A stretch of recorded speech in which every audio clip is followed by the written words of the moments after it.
Hello everybody, welcome to Time Traveler's Coin Exchange. This morning, we are going to have episode 2 of The Vault Has Opened. We will be going through as many coins as we can go through, just checking out what I put away over the last 20 years. And I've been roll searching and bank bag searching for years now. And so I pulled out some more coins, just trying to clean out this drawer first, and then I'll move on to another drawer, and then I will find some boxes, and we're just going to continue going on through these coins, see what kind of oddities I pulled out. We're searching for a long lost Pinocchio cent that I had, and one that has devil horns on Lincoln, just some kind of odd die errors. And so we'll just get right into it.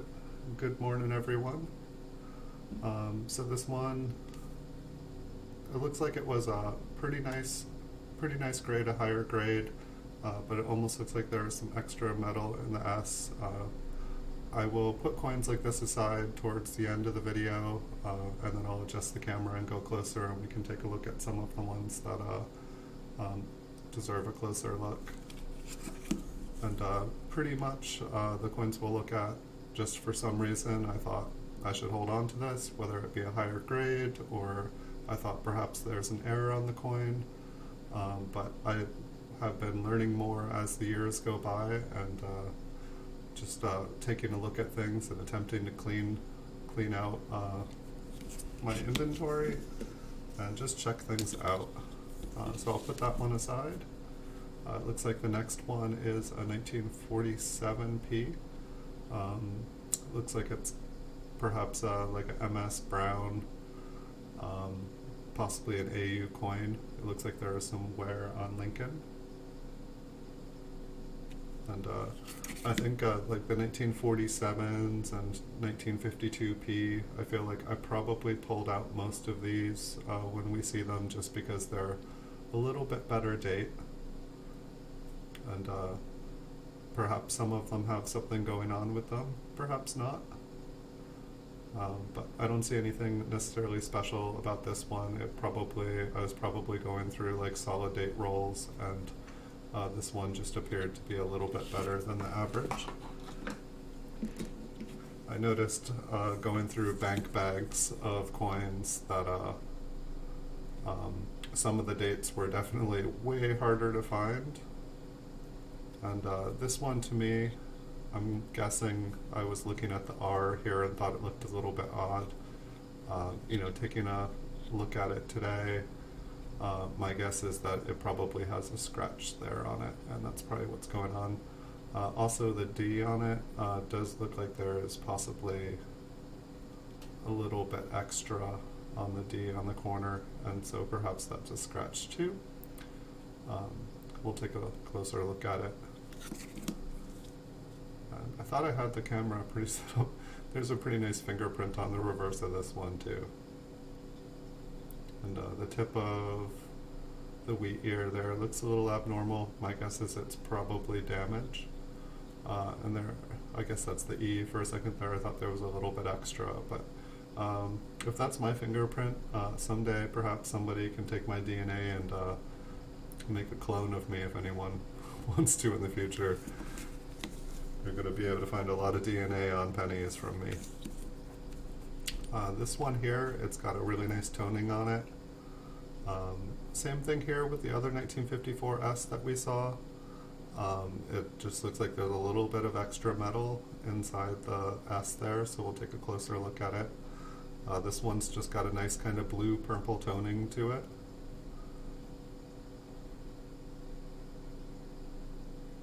In some ways, I wish that these were all just out of their flips, because I know that the plastic on the flips does create a little bit of a shine for you guys, and it makes it a little bit harder to see the surface, but at the same time, they are hopefully better preserved than if I'm touching them again with my hands. And pretty much just a nice even toning throughout the entire coin, just like a bluish purple. I was going to put this one for the cover when I was looking for just a nicer looking one for the episode, but I couldn't get the toning to appear unless I put it on a shiny angle. So I thought I would find more of a BU one for you guys. But hope everybody's having a good morning. Happy Valentine's Day to everyone. Hope you guys are not watching me and you're out having a beautiful, beautiful day.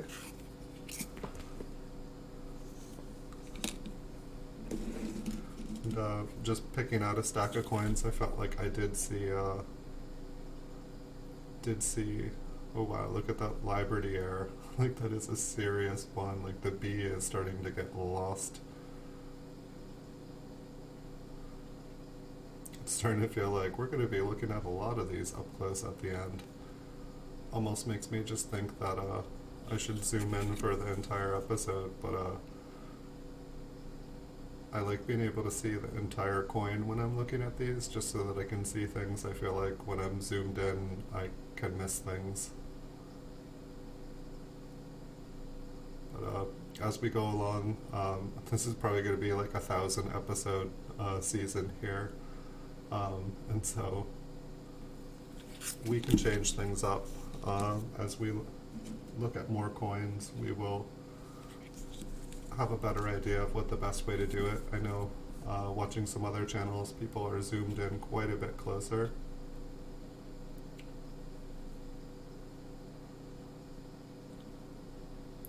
And so once again, the S on here looks like it's got a little bit of extra S in it.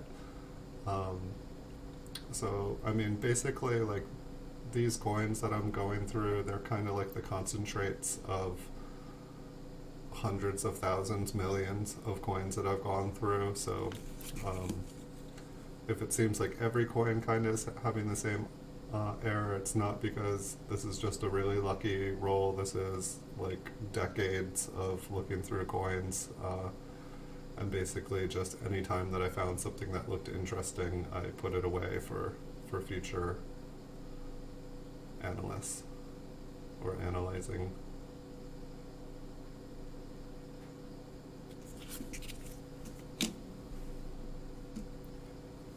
It looks like we've got, I feel like I saw a couple flying eagles when I was just pulling stuff out. This drawer, the main reason that I've started with it is it's just kind of in disarray. The coins in the drawer are just all over the place and they need organizing. And so that is half of the reason that I started where I am. I should probably be pulling out all these flying eagles and put them with my other ones. But for some reason there is a whole smattering of flying eagles through this drawer too.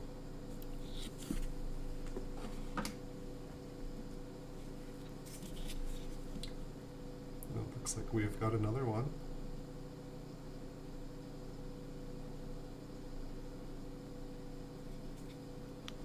It's kind of some interesting impressions on this coin. Perhaps it's just damage, but just it doesn't look like random damage. It kind of looks like it all came from one source. I know that there are some flying eagles with some clash marks on them. I'm not sure if this is one of them.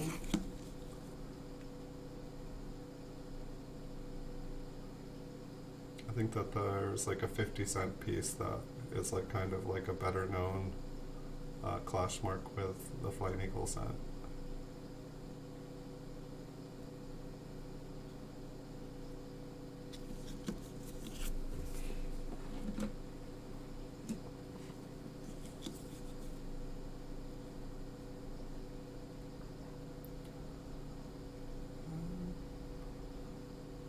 With this one, I'm not seeing, I'm guessing 1957 Ps and higher grades are, it is a better coin, surprisingly. I felt like I used to be able to get 1957s relatively cheap, and it seems like one of those coins that just all of a sudden spiked, and now acquiring like a high grade, like an MS66, it's a lot more difficult to find. Even getting them pre-graded by PCGS, the price has gone up pretty good. Definitely worth more than they are, more than the cost of grading. But I guess if you have to pay full price for a raw one, then I feel like if you're lucky, you can get one for like 35, 40 bucks, but I feel like I see them go for like 70, 80 in MS66 sometimes. Looks like we have a fairly heavily damaged flying eagle here. It's got some pretty nice scratches in it. It's got a little bit of detail left, but it's really offset by the damage to the coin. I was watching another video that someone else did on YouTube, and they were showing some canceled coins, and it was something I wasn't exactly familiar with, but it looks like after they were done with a die design, they would cancel the designs, kind of putting like large lines, just essentially like damage the die as much as they could, and then someone, I guess, acquired the dies, and they decided to make coins with them. Excuse me, dusty.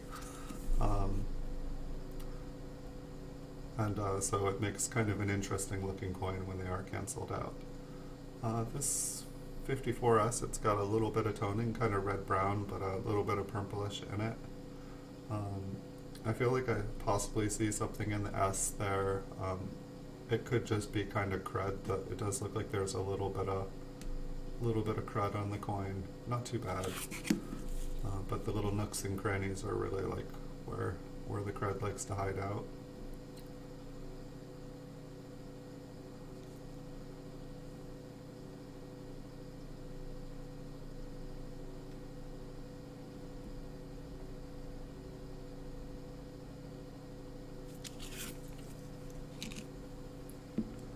It's like 1954 S is like kind of like a nice little spot of them in here.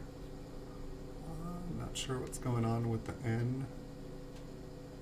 Looks like maybe there is a scratch through it and the light is preventing me from seeing it. Yeah, you can kind of see a scratch to the southwest of it, and it looks like it just went right through it.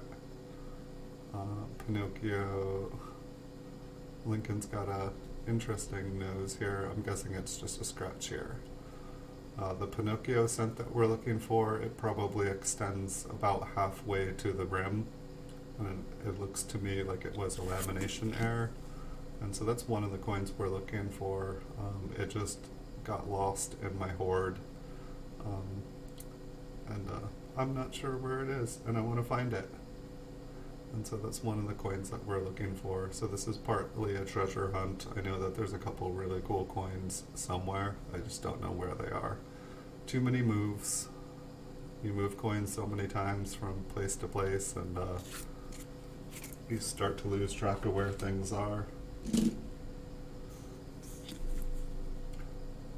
Alright, 1954 S. This one's got some interesting lines on it. I mean, it almost looks like it wants to be wood grain, but it's possibly maybe that it's cleaned.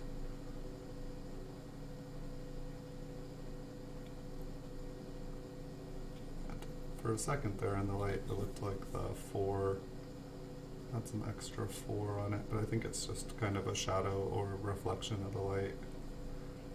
And it's just interesting, like most of these 1954 S's seem to like look like they have like a little bit like in the S there. I'm starting to wonder if they all are really something that I put aside, or if it's just the way that the light is hitting. But we can find out when we zoom in on some of these.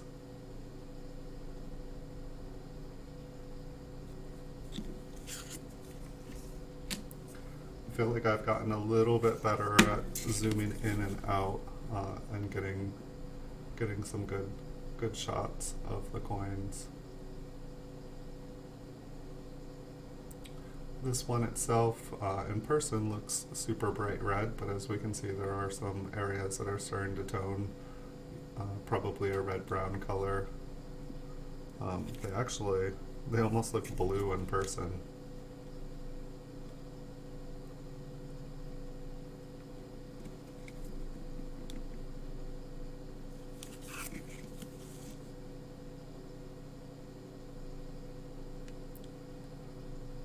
So I think we'll just keep going through some coins here, and then definitely if I get to a coin that we're just like, we gotta check that out, I'll spend that time and I'll zoom in. 1954 S, circulated. This one's got a totally filled 9. Pretty cool looking. Unfortunately, it's heavily circulated. It's got a little bit of environmental damage to it.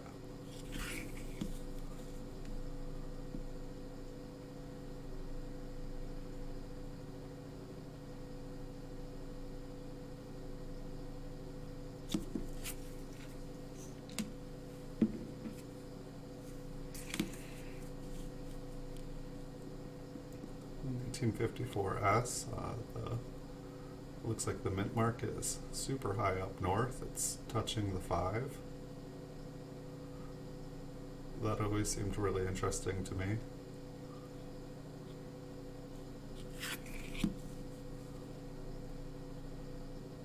Looks like the condition is pretty nice on the coin.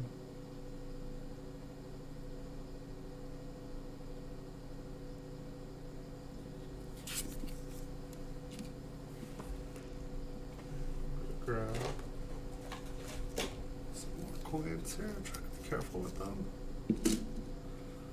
It's almost like a box of 1954S. Like I try to keep like most of my coins kind of organized in boxes like that. But it looks like maybe one of those boxes got dumped out in the drawer. Somebody's hands got in there, played around with some things. It's not my normal way of storing coins, and perhaps like a stash of flying eagles got mixed in with them. Maybe while I was moving, a box kind of wasn't organized well enough to be carried around, and things just kind of tipped over and spilled over inside.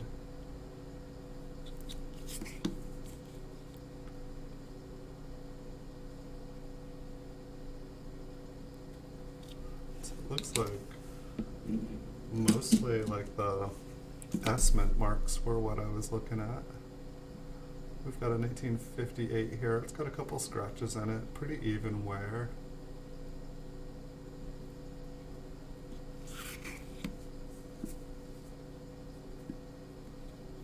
This one looks like it was actually like when I was doing these, I serialized all of them. This one is one of the first. It's number 64. It's the 64th flying eagle that I flipped. I think I got, not sure, I think I got up to about 5,000 before I changed projects.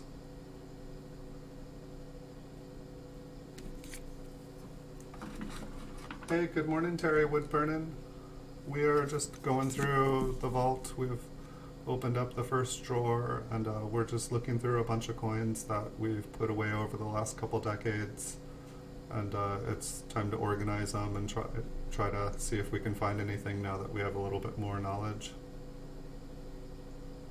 And so some of these coins are just ones that have some nice bright mint state left to them. Some of them are errors, some of them are just plain damaged, some of them are better dates. It's a random smattering here. And so I think that this one here, I'm not seeing anything jump out. There is a little scratch next to the 6, but I don't think that's why I put it away. It just looked like a better than average coin while roll hunting. And it looks like another 1956. I'm guessing the same story. Kind of looks like a scratch there. It almost looks like a tiny lamination error, but I believe it's just a scratch on it. And as I'm going through these, I know it's not quite zoomed in enough for everyone to see the super fine details. I'm kind of putting ones aside that look interesting, and as I go through things, I'll zoom in later and we'll take a closer look at some of the ones, and if we find anything that we've just got to take a closer look at, we'll do that. That's kind of where I'm at.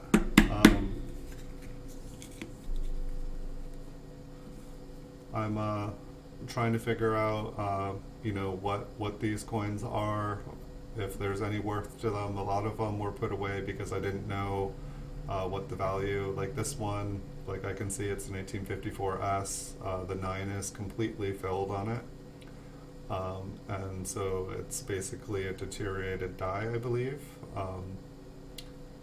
And so while it looks really cool and some people collect these, it's not necessarily an heir. From my understanding nowadays, it is not an heir, but it looks really cool. I think that this is the second one we've pulled out from here.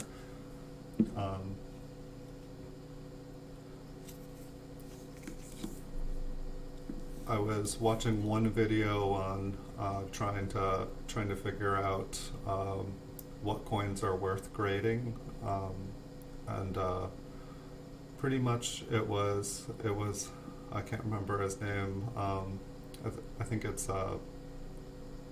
is it Daniel at Coin Help for You. He's got a YouTube channel, but he had a video that was basically talking about Lincoln cents and what's worth grading. And he was saying basically key dates are worth grading, and MS-66 pretty much up through 1934 are worth grading, and then after, for the most part, after 1934, you want to be shooting for MS-67.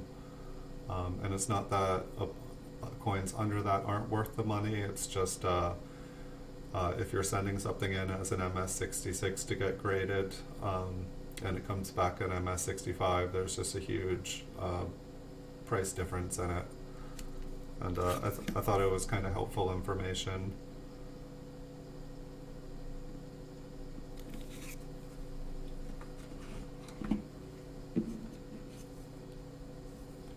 And if what kind of coin set is it? Is it Lincoln cents? Here we have a 1947. The Philadelphia for this year has a lower mintage than most of the later dates. I definitely found it harder. It's like when you search like through a couple 5,000 count bags of wheat pennies, or buy a bunch of random rolls, you definitely start to see that some of the coins with a lower mintage, you're just, if you separate them all into stacks and divide them all up by date, you're left with a couple gaps. And so while they're not necessarily worth a ton of money, they are harder to find in circulation or in like large hoards of coins.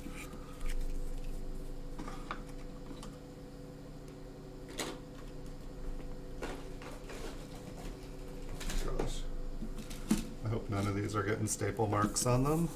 They're just really all over the place in this drawer, and it'll be good to get them all out.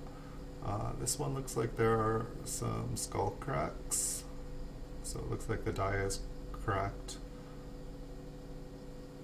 But I'm not sure if it counts as a die crack or if it's just damage to the die that's then stamped onto the coins.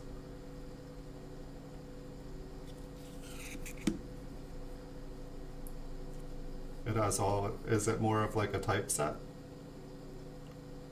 Like kind of one of each example of each design?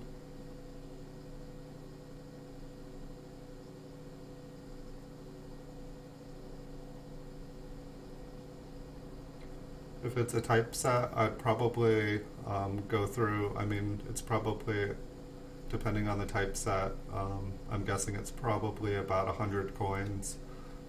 If you go through each date, and I'd say the best way to do it is to check out each date and then search the date and the type of coin on eBay, and just check to see if anything is like a key date, and then if any of the coins that are about 100 years old, if any of them are showing any of the original mint luster without any damage, then those are probably worth some money. It's just interesting because some of the key dates, they can be scratched and bent, and there's still people out there that want to pay some good money for them.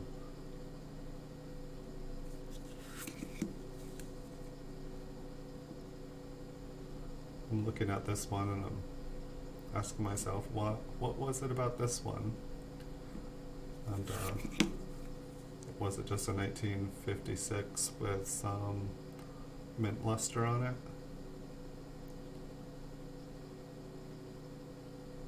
Was it the damage to Lincoln's head here? We all put away some interesting coins. Got some carbon spots. Looks like the dates are heavily scratched. This one does have a Liberty. There's some extra piece of metal in between the B and the E there.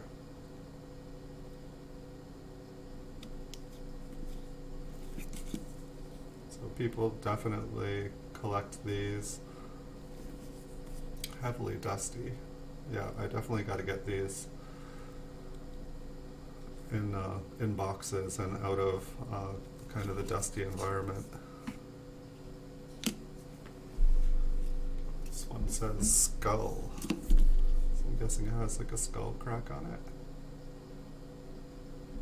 It's also got a partially filled 9, and it also is a Liberty, and it's actually a very clear looking. The eye in between the B and the E looks like a real eye. So this one's got quite a few different things with it. And it's also, it looks like there is that just dust? Kind of looks like there is a die crack on the bottom of Lincoln's coat. This die looks like it was deteriorated pretty good.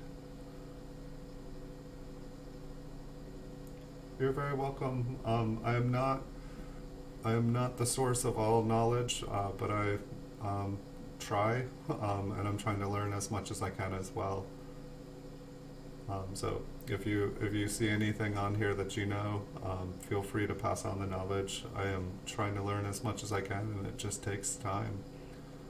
The T on here, I'm not sure if it's scratched or if a little bit of the metal got pushed out towards the center of the T.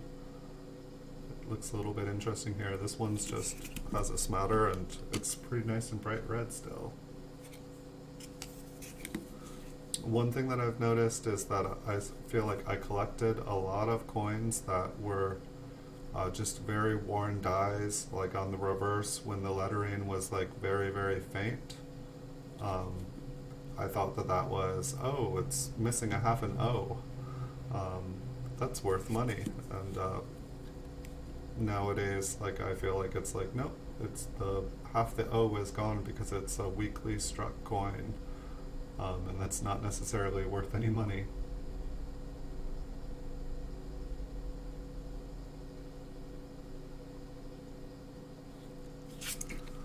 Take a look at that one. Got a 1947p.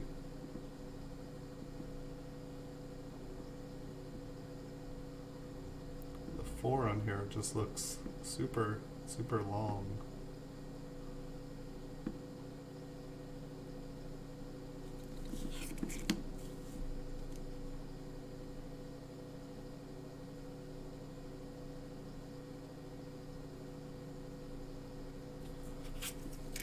I'd like to compare that one to a different 4. Or here's another 1947, maybe we'll get the chance. This one almost looks like it's starting to try to have a little bit of toning or wood grain pattern. It's just an interesting way that it's toning. Trying to get an angle on the date there.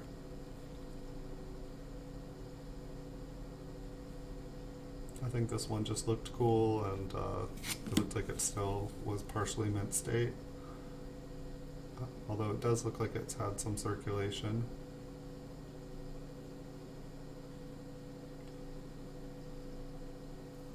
I don't think there was another reason that I put it aside. Hey, good morning, John Avoof. Welcome. We're just looking through the hoard of coins. The vault has opened, and we're attempting to go through it 20 years later and figure out what we've been putting away, roll searching, and see if we found anything. We just, when we were searching, we just had coin uh, coin fever, and we thought everything was rare, everything was valuable, and we didn't have the knowledge to know what we were finding. We were finding interesting looking pennies, um, but we're just attempting to go through things, organize things, and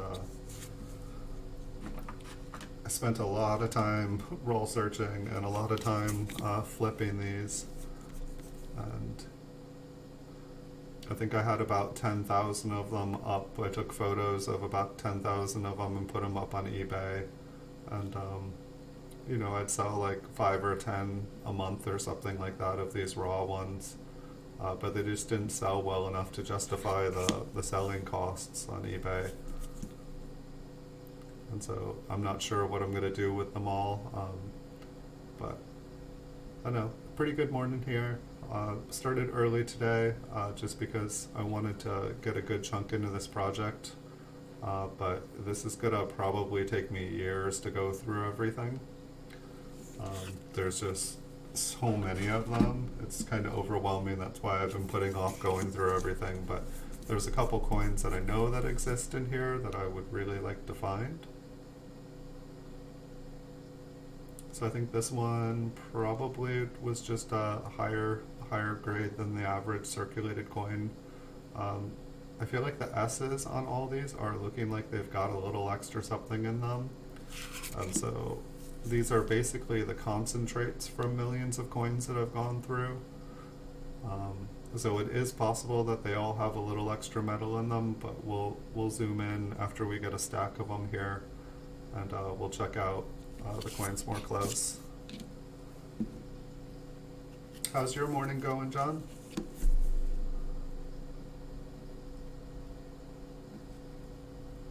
I'm gonna have to check out your channel again. I feel like YouTube hasn't been notifying me when you're going live, and it definitely used to. It's just interesting how like YouTube just decides, oh, we're not gonna notify anymore. It's definitely easier to find people when you get a little thing saying they're live. They've uploaded a new video. Are you still going through half dollars? I hadn't seen you do it in a while. I've seen a bunch of jams. But I think of all the people I've seen like go through half dollars, you were like the fastest, most efficient, no nonsense. It was really cool.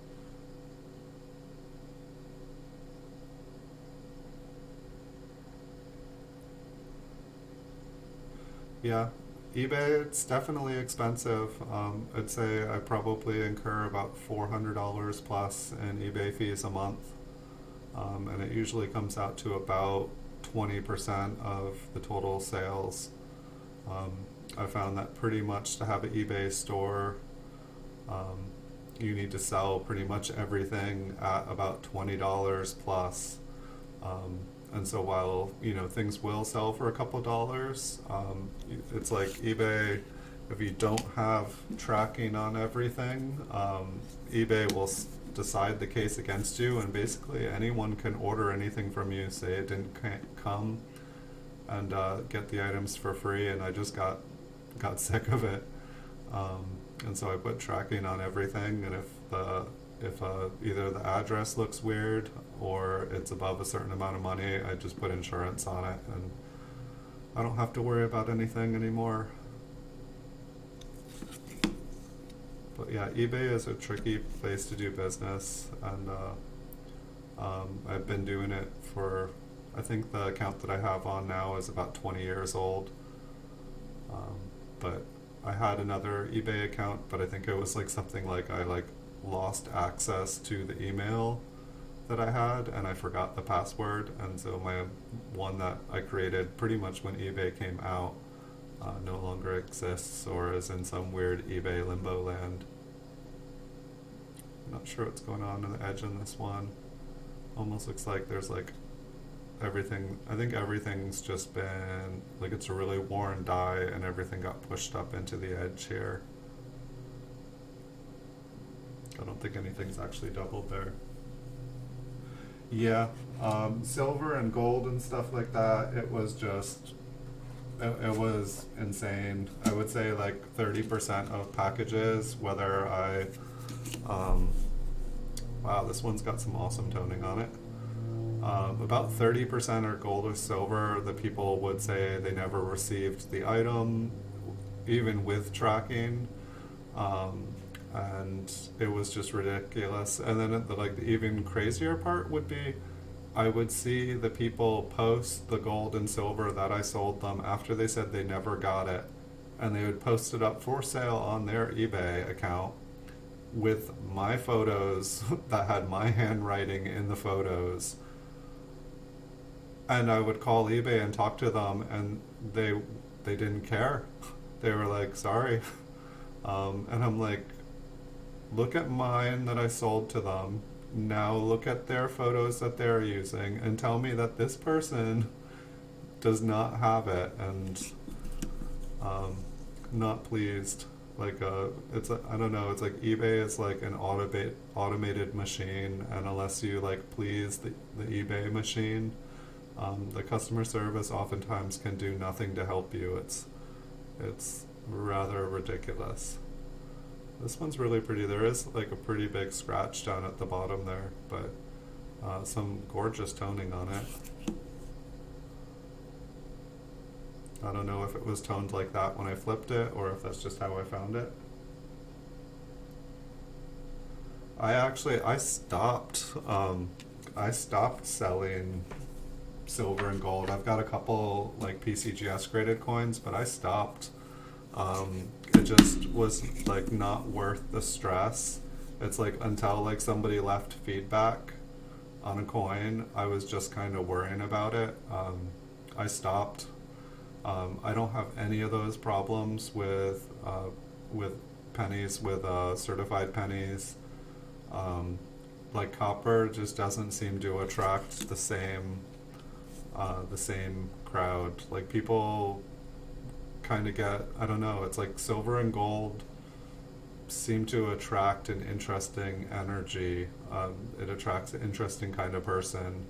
I think that just the people that collect Lincoln cents are a little bit more honest. I don't know what it is, but it's like, since like gold and silver can be, melted down and changed forms yet keep the same value, it's like they don't have to resell the coin. They can just have it melted and any trace of what they're doing is gone.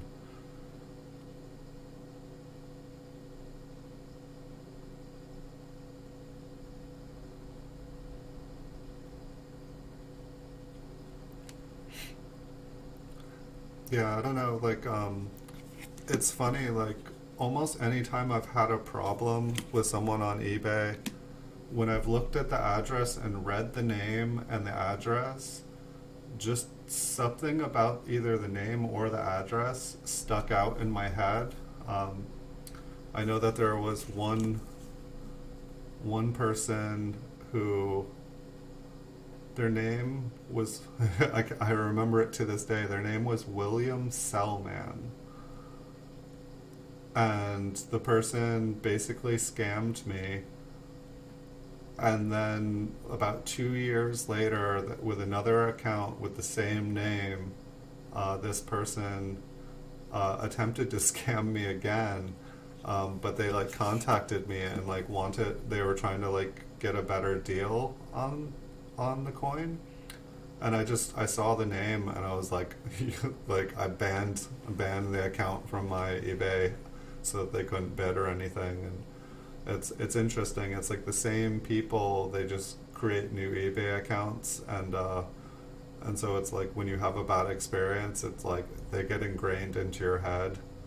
And sorry, anybody else out there called William Selman. I'm not trying to slander anyone, but I definitely won those eBay accounts or those eBay things. So I don't know.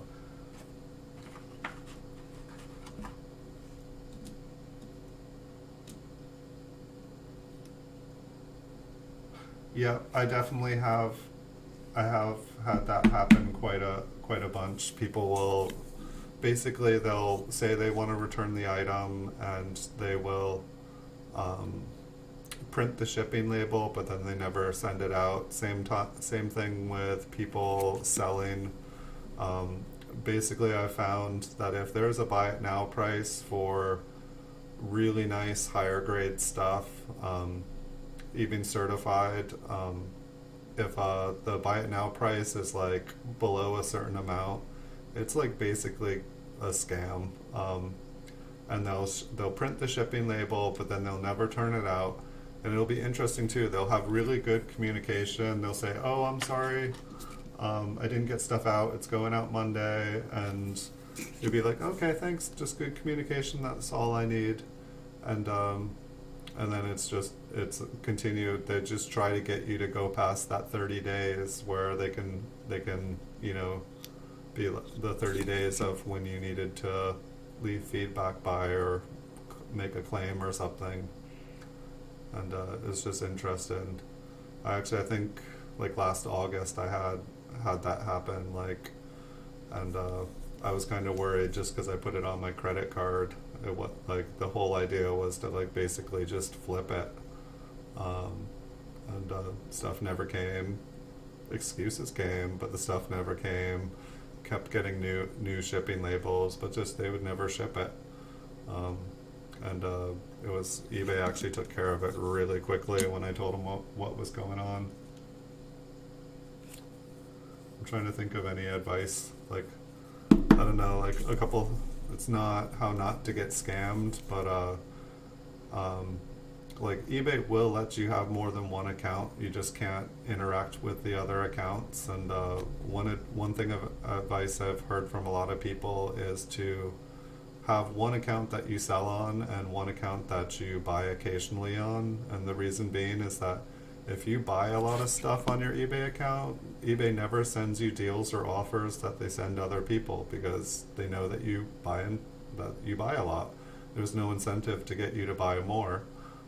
They know you're addicted, but the accounts that seldom buy anything off of them, they'll send you like 20% off your next purchase.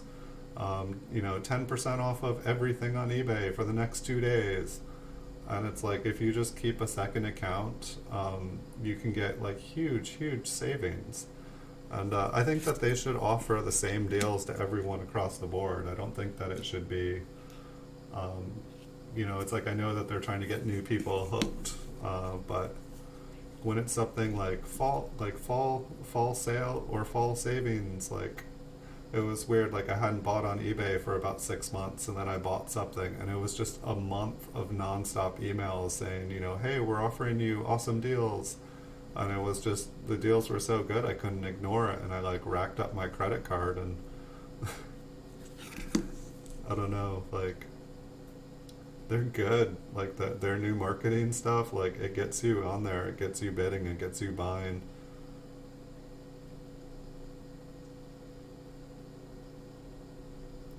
Hey, Nettie Greer, welcome.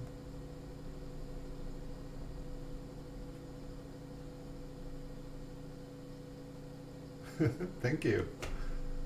Happy to be in your break room.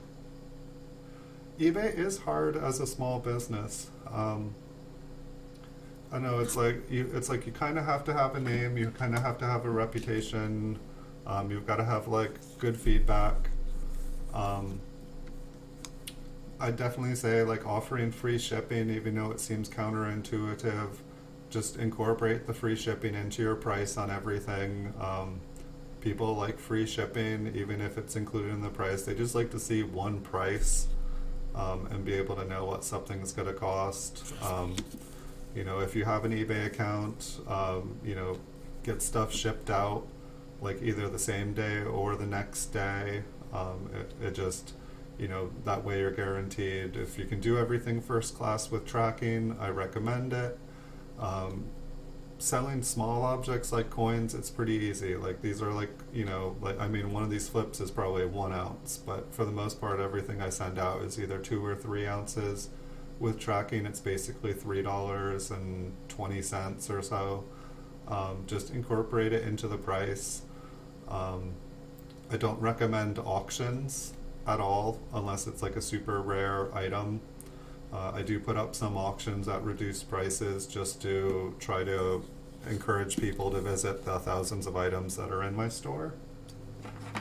Um,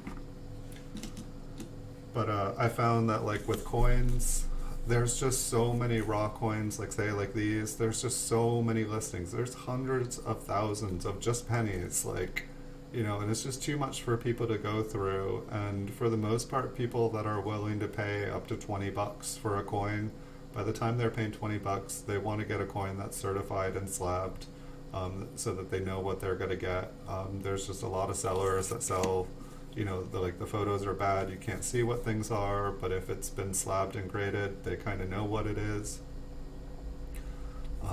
I recommend, like, you know, if you like buying and selling coins, it's just like you can buy the coins at auction, put them up at Buy It Now, and just let them sit there and forget. I think if you're a small eBayer, I think you get 100 free auctions or Buy It Nows a month. I'm not sure what it is, just because I've had a store for so long. But it's like, just put things up at Buy It Now whenever possible. Put them in your closet, put them back in the drawer. Allow best offers on them if it gives you the option. But it's like, if like you have less than 100 items, you can pretty much, your selling costs are free, and then it's just incorporate whatever, incorporate everything else into the price. That D on there just looks a little bit weak. It just looks tiny. Other advice, I guess, is selling on eBay is, don't try to be the cheapest person. I tried to do that for years and I never made any money. I would say I lost money consistently year after year after year. You know, try to be like not the cheapest, but like maybe the third cheapest. Because the market, especially with coins and stuff, it goes up and down. It's kind of like the ocean and waves. And when it starts to go up, you don't want to be the cheapest person. And I guess, like, just as far as time goes, it's like, you know, if you're only making $1 off a transaction, and you've got to do 20 transactions, that's going to take you a few hours to pack everything up and to deal with everything, let alone to take photos of everything. Like, you know, try to do $20 lots, or bigger. You know, like bundle things together, or, you know, only sell things that are worth about $20. And that's why, like, say all these flipped coins are so hard, is like most of these are probably worth like $0.25 to $1. You know, it's like, say this one, it's 1950p, which is a better date for later years. But this is, you know, probably a low MS coin. It's got a little scratch on the shoulder there. It's got a scratch on his head, on his face. You know, so this is, you know, it's probably red-brown. So this is probably, I don't know, I lowball everything, but this is probably like MS62, MS63, red-brown. You know, it's like probably worth $1 or $2, but there's a lot of them out there. And what, you know, I guess the other thing that I recommend with eBay is, you have to do promoted listings on everything. Sorry, I'm reaching to get another handful of coins. If you don't do promoted listings on your coins on eBay, no one sees them. When they came out with promoted listings, my sales, like, say if I sold $1,000 of stuff, for example, when promoted listings came out, my sales went down to like $100 to $200 a month. Basically, that's how much the promoted listings hit me. One of the reasons it hit me so hard is that when promoted listings first came out, they only allowed people with multiple quantities to use it. And since I take photos of every single individual unique coin and don't do bulk listings, you know, I don't offer quantity on them because every coin's different, and I don't want someone to say item not as described.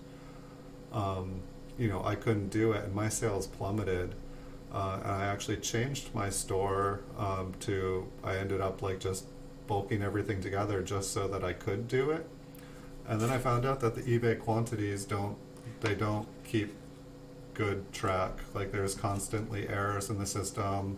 Every time there's a relisting error, a server error, it seems like sometimes it reverts back to like old information. Um, it just my quantities were not keeping up with what they actually were, and so I was having to audit everything every couple weeks, and that's a lot of time. And so finally, I just took down my entire eBay store because I realized eBay just didn't have it together, um, and that has been great. But now they allow individual promoted items. I just do 1% more than the basically it has you compete with everyone else. I just say do 1% more than anyone else is doing, and I incorporate it into the price of the item. And while I have to sell the items for higher than other people, people see the items and the items sell. It's just kind of tragic, but it's the cost of doing business, and it's just the way eBay has made it. I don't think promoted listings on eBay should exist. Here's a very, very corroded and faint Flying Eagle scent. Looks like 1858. Barely see it. We'll probably see some others in this group, so there's nothing really to show here. But I think that if you are paying to have something on eBay, it should be promoted equally as anyone else. I don't think that after 30 days things should disappear. I think if someone types in 1858 Flying Eagle scent, everyone that has put 1858 Flying Eagle scent in their listing should be seen, maybe in the order that it was listed if you're going oldest to newest, but stuff shouldn't just disappear and get hidden. And it's like, I think if eBay wants more money, I think that they should just raise their selling fees. It's not what I want, but I feel like that's what I feel like that is what it should be. I mean, when I've started to compare costs, like Amazon, I was like 14%. That's crazy. Like eBay and their coins is like 6%. But then when I add in, the promoted listings and free shipping and everything, I'm just like, wait a second. I think I'm paying more than 14% on eBay. And so, part of me is considering that, or at least doing a sample run. I feel like Amazon is harder because I feel like they only allow certain people to buy and sell, or to sell coins on Amazon. Like I think it's like you have to kind of have a name for yourself.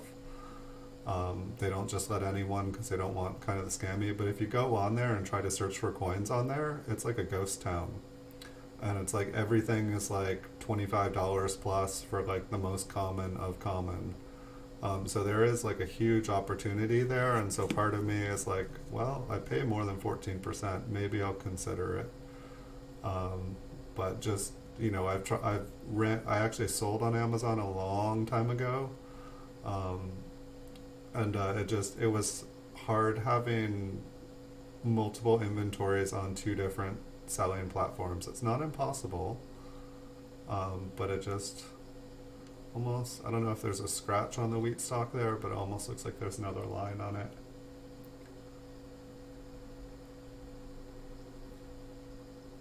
It's just, if something sells on one, and in some ways you just shouldn't have the same item being sold on two different platforms. But a lot of stuff I have back stock of, so it's like I could separate my inventory and have 10 on Amazon and 10 on eBay and just keep things separate so things don't overlap.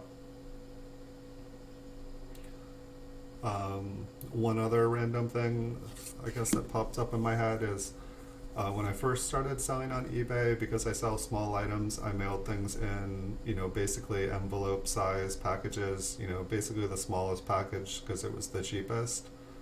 And one thing I've noticed is that since I went from ones that you can't really see, but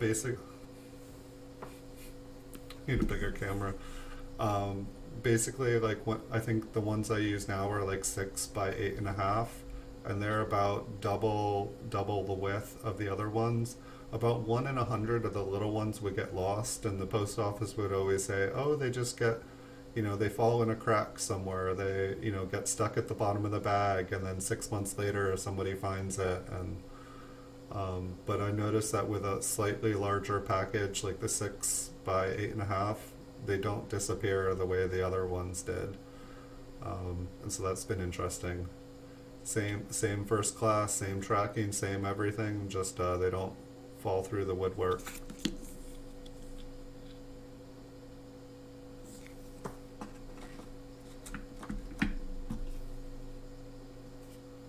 This one looks kind of toned. It also looks super, super, super shiny. I don't know if maybe it's been cleaned or if it had a little trip around the washing machine. I don't know, it's just like, there's like 1,000 tiny little hairlines kind of in it. And that's kind of what makes me think that it took a trip in the washing machine. It's like the colors on it are kind of nice, and I apologize, I'm probably blinding you guys trying to show you. I mean, in some ways it looks like original coin, but just, it has so many little tiny nicks to it. Like there's like kind of like not a place on the coin. It's like all the detail is still there, but all the fields, there's just like probably like 20,000 little marks on the coin.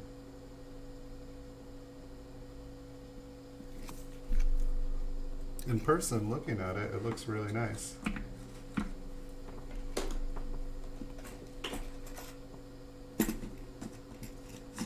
$50 there. I think those are all like brand new. It's like the drawer of mystery.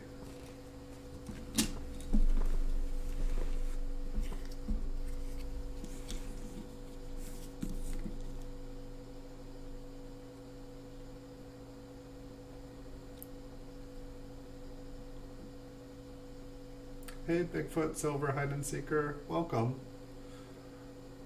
We are going through the drawer of mystery. It's just a cluster of just flipped coins and random coins just all on top of each other, and they need organization. A bunch of these most of these are just coins that I pulled out roll hunting and stuff. Some of them are just a little bit better condition. Some of them were pulled out because they looked like they had errors. Kind of getting to learn about what things are and what things aren't these days. I've been making a stack of coins here, and so once we get through a bunch of them, I'm going to zoom in and we can take a look at what some of the stuff is and isn't. I've definitely learned a lot since I put away these coins. Like a lot of these I've found just within the last 20 years, roll searching and looking through, quote, 5,000 count bags of unsearched wheat cents. So like what we're going to look at in this series is like basically like the culmination of like looking through a few million wheat cents, like at least probably more than that. I think the post office is really happy that I'm not getting 70-pound flat rate boxes delivered to my house multiple times a day anymore. There was one point where every single person at the post office had a back injury, and I totally felt like it was my fault. Whenever packages would come in, they would have me go behind the counter to go and pick everything up, and I'd all be in there with a hand truck and whatnot. But for some reason they didn't use a hand truck. This one just looks like it has a partially filled 9. It seems like almost all these 1954 S's, they all look like they have a little hint of something extra in the S. This one just looks like my guess is it's just a super, super nice looking 1958D. Perhaps there's a spot on the back. I definitely noticed looking through thousands of unsearched bags of wheat cents, it's like, 90% of the bags will consist of 40s and 50s, almost no S-mint dates, and then there'll be 1 or 2 coins like this that, okay, there's a little spot on the reverse, and there looks like there are some scratches, but it's basically, I feel like like most of the unsearched bags are just manufactured. There's a formula for them, and so there'll be like 90% 40s and 50s with no estimate marks. There'll be a roll of estimate marks. There'll be, like maybe 10 coins from the teens, 20 coins from the 20s, 20 coins from the 30s, and like maybe like one mint mark of each decade. And then there'll be a few of these BU coins just thrown in on the top. And it's like, when you open up a bag of 5,000 coins and you see that one beautiful one sitting in there, it's like you found gold. You're so happy. And it makes you think that you're going to find, it gives you the energy to go through the bag. And I don't know how things are these days because I haven't bought a bag of unsearched 5,000 count in probably over a decade now. Maybe about 8 years. But the one thing that you really could find in them was there were lots of, filled mint marks. There were lots of Liberty errors. There were skull cracks. There were, just, there were varieties or minor varieties, and it just, while all the key dates and everything were picked out, I mean, like, I looked through millions of coins. The only key dates I found were manufactured. They were like 1944s that had the 4 scraped off. Beautiful BU looking coin, so excited, magnifying glass. Oh, someone just scratched the coin to make it look like it. And so I never found a key date coin. Looking through all, I found a couple Flying Eagle cents. Those were pretty cool to find in it. Looks like a small lamination error on the edge of this one, just a little bit of it broke off. Looks like it goes right over the rim. Looks like it was stamped right onto it.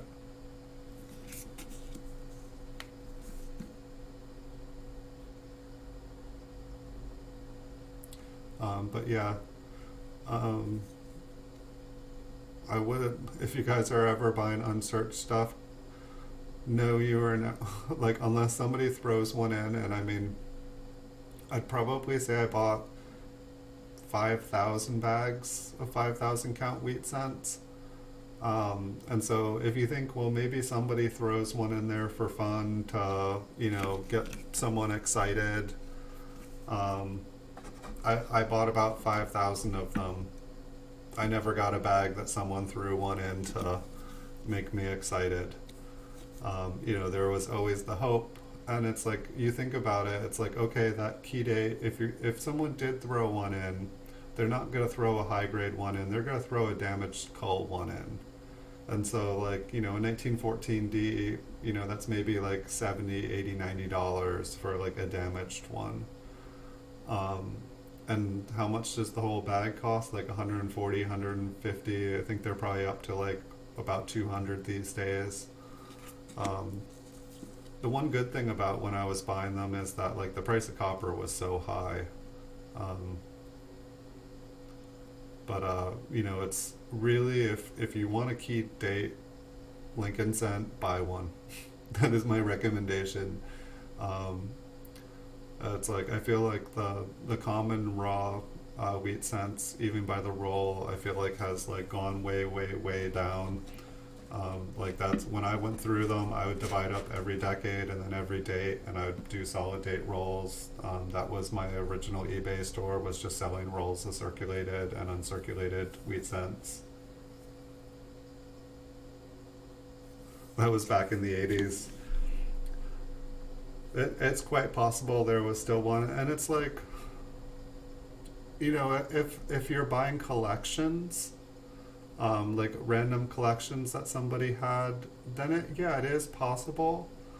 But when you find a 1909S, what do you do with it? Do you put it back in the bag of raw coins, or do you put it in a flip or a plaque, or something to preserve it, save it, something so that you can take it out and look at it?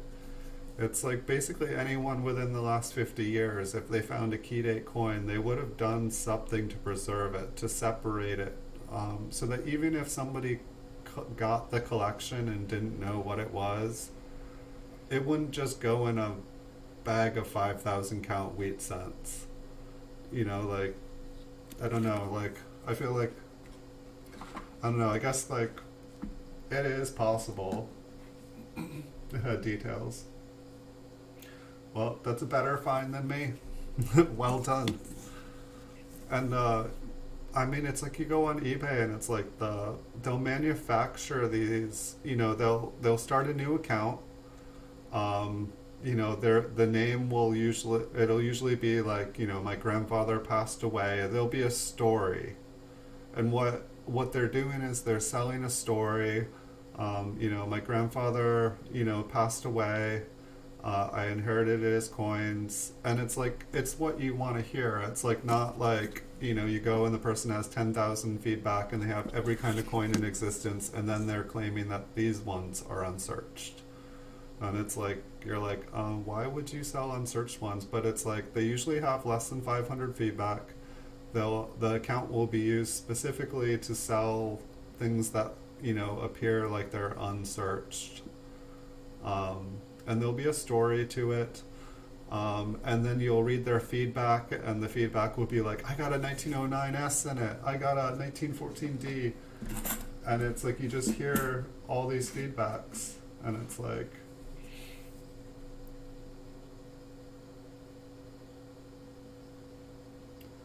$5,000, probably. Like, I mean, I would say when I say it, so all these coins here, there's probably like a couple 100,000 of them here, and so like really, like I'm never gonna have enough time. It seems like it takes I can look at about 50 to 100 max in an hour under here, doing things the way I'm doing.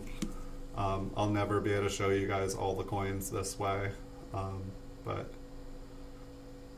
yeah, I went through a lot of them. I would do basically 12-hour days. I got like, I don't know if you guys have seen them. It's a Rydale, and it searches, it can separate copper and zinc. And so say if I was doing bank boxes, it can do about 18,000 an hour. And so basically I'd separate the copper and the zinc, and then I could take an older wheat cent, because most older ones are worn, and so they weigh less, and so the coin separator could then separate all of the lighter ones, and then I would basically get 90% of the ones that were, you know, teens and 20s, and so I could concentrate my time on those. And I'd do that the same with the wheat bags. And I think there was a point where I just even stopped looking at most of the 40s and 50s. Like, I still have like a huge box of just kind of like it's like, you know, say this is BU, but what grade is it? You know, like, it's like I'll have all these coins that are like bright red with like a spot just dead center on the coin, and it's like, it just confuses the heck out of me still to this day of, what is this coin, what is the grade of this coin? And you know, it's like, this one, it's kind of red brown, but then it's like, you kind of look at it and it's like, well, there's only really about 5% of original luster showing, everything else is kind of turned brown. And so the coin itself is brown, and so then it's like, okay, is a couple carbon spots hit it? Like this one, it looks like it's in fairly decent shape. I see 1 or 2 scratches, but it's brown. 1946, that's better than a 46S, but I mean, I don't know if that's toning or if that's like a little bit of a spot on the rim there. But it's amazing after looking through so many coins that like I still have questions. Like I have people come on here while I'm talking about coins and they teach me things. Yeah, definitely doing things in person. Like, you know, while I would say like the best, if you want to get a deal on coins or like get a score, it's buying certified coins on eBay. It's buying things you already know what they are, what the grade is, and not to say you couldn't find a variety on a graded coin, but it's like, knowing what a coin is and what the current price of it is, like the stuff on auctions and even buy it now, they go for sometimes like 30-40% of the value of the coin, where it leaves a really good margin. You know, it's like you can take some risk, you know, you can buy it at 40% value and then put it up for 100%, take offers, and then, you know, even, you know, go, you know, only go for a 30-40% and give someone else a margin. That doesn't happen every day, but I would say I get coins at like 30-40% of value at least a couple times a week off of eBay. Checking the buy it nows, and I mean, I only check the Lincoln cents. Like, I'm sure I could like buy deals all day long. But it's also knowing what to look for, what sells consistently, what you constantly run out of stock on. You know, those are the coins that you want to pick up. You know, some of the coins I will pay over PCGS value because I know that I can sell them all day long. It's like I know that, you know, it will be the only one on eBay, and if I buy it for 100% value, I can still sell it for 130% value. And unfortunately, like, I have to have a margin that size because of eBay fees, because of the cost of maintaining an eBay store. And so it's like, say, like, you know, 1950p, BU, like, what's it worth? You know, there's, you know, I'm guessing this is like from a fingerprint. It doesn't look like the traditional fingerprint, but it looks like a big thumb went on it, and wherever the thumb was touching has turned brown. Maybe it was a greasy hand potato chip, and there's all these little salty, oily spots. But it's like, what is a coin like this worth? And it's like, is it better to just take 50 of these and sell them as a roll of, you know, problem BU coins? But I guess that's where, you know, that's where experience comes through. You look through 50 coins that look like this, and you are able to pick out the one that is actually worth a good amount of money. The problem with estate sales, to me, isn't not that you can find a good deal. I'm a horrible salesman in person. If I'm selling something, I'll pick out every flaw. And at the same time, it's like, when I'm buying stuff from in person, it's like I want to be honest because it's probably someone that I know or I'll meet or someone in my community. It's like, for some reason, selling on eBay is way easier. It's just like, eBay, it's you put whatever price you want to sell the coin and the world can see it. If someone in the world wants to pay that price, they can, and if they don't, they don't. And since the market goes up and down, it's like, what happened to the wheat stock in here? Does that look extra wide on the left side to you guys, or has it been flattened and damaged? It's just interesting that nothing else is damaged. There is a big scratch to the right of it. I feel like if it was doubled, maybe there is a little line in there. But we are starting to get a pretty big stack of like interesting looking coins, and I don't know what's going on with these. What is it? I think it's just, oh no, it's 1996p. Why do I even have these?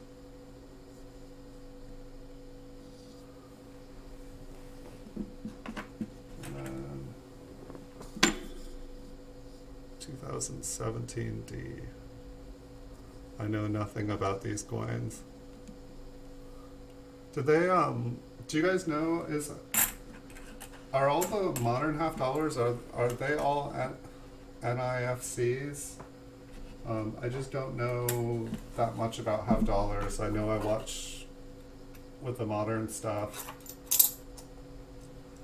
I'm just curious if these are all all out of rolls from the mint. I think those 17s, I was at the cash register and they gave me some as change thinking they were being funny. And I was like, oh, do you have more of those? And they were like, yeah. And so I took what they had. This one is in a bag. I just was grabbing a random handful. It's a Flying Eagle cent. Somebody has converted it into a cufflink. And it's unfortunate. It was actually a pretty nice looking Flying Eagle cent. But Or maybe it's a lapel or like a pin because it actually has the second little thing. It almost looks like it's a screw. I haven't seen one. So that's actually kind of cool because most of these, when you put it on, it can just like kind of pop off. The thing can get squeezed and eventually it gets looser. But this actually looks like it screws in on the other side. I'll put that back over there. Now I'll go through a couple more here, and then we can take a look at some of the ones that I thought might be errors. What's going on with this one? Looks like maybe the rim just got crushed. Looks like the rim kind of like goes into the T, but I think that that's just damage.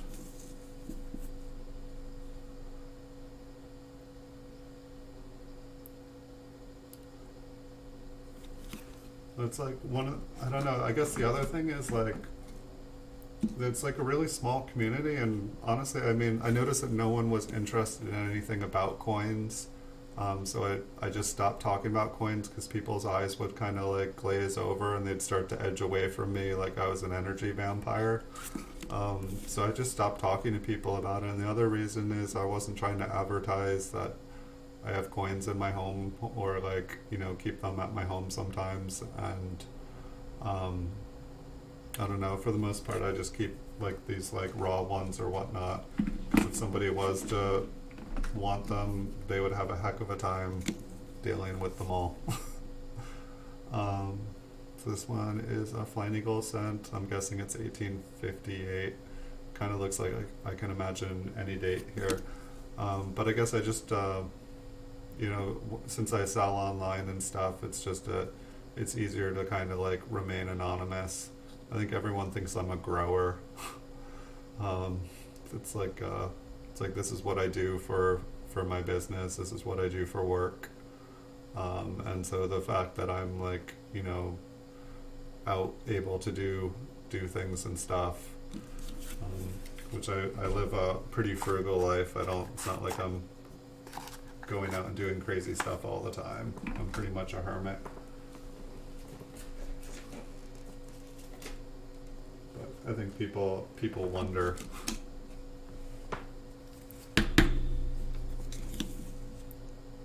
Some of these have tried to move around in their flips.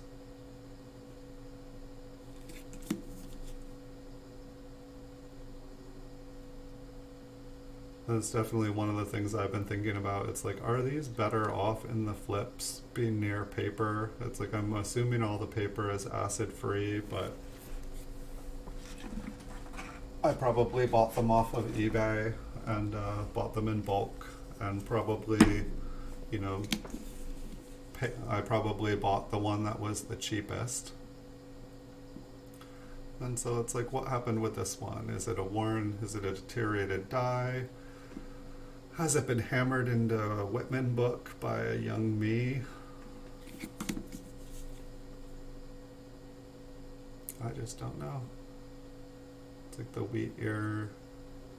Almost looks like there was an extra line there. Looks like another Flying Eagle cent in horrific, terrific. This looks like a metal detecting find. It's like all different sorts of corrosions on there. I think that some of these I might be like finding, like I had like a box of Flying Eagles that I just couldn't tell what the last digit was. And one of the purposes of like buying so many Flying Eagle cents was hoping to find that 1856. It was kind of like the same idea behind trying to find a key date coin in a bag of wheat cents. And so I guess like kind of like the same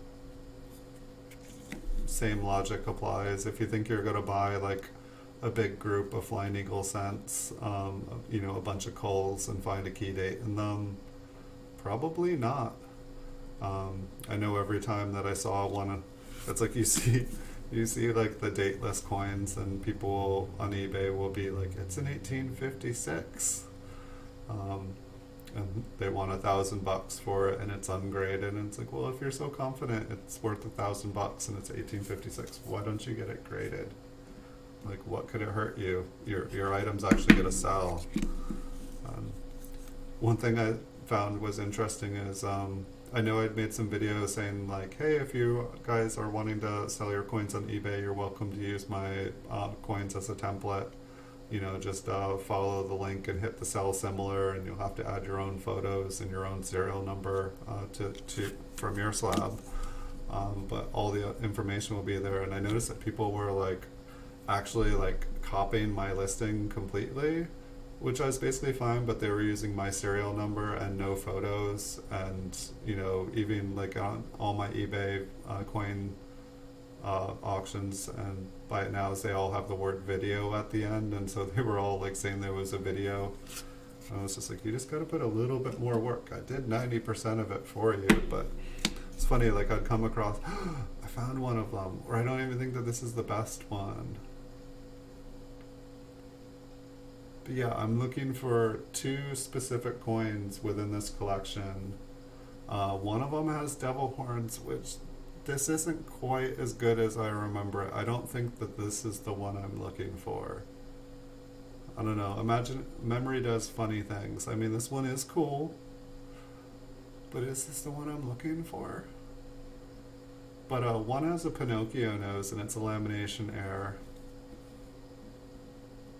I mean, this might be it. It's been so long since I've seen them. It's like I've you know, it's like that story you keep telling, and it's like, I don't know, we'll have to see. If I find the Pinocchio one within the next couple minutes, then this is probably the devil horn one that I found. It's just, I don't know, for some reason, maybe in person it looks, no, it just doesn't stand out that much. Did I put any writing on this flip? I think that I have another one that's like way more extreme, that like the horns actually look like horns on him. I mean, he looks kind of evil. Hey guys, welcome. Holy cow. Hey, say ATV, hello there. Hey Extreme Heat Challenge, welcome. Kick Sprayed, thanks guys. Wicked Arcade, Miss Ebony Banks, Confrontational Nonconformist, Foster Family Fun, Monty Herbs, Foster Family Fun, Wicked Arcade, Denty and Annie, Saya ATV, Miss Ebony Banks. Welcome, friends. I know most of you guys. Thank you guys for coming. Miss Ebony Banks, Denty and Annie, Ghost Pirate, Monty Herbs. Hey, it's Jen, Expedition Greg. Welcome, guys. So I'm not sure if I found, this is one of the coins that I was looking for. It's just a kind of it's got some lamination error or something on here, but it kind of looks like Lincoln has devil horns.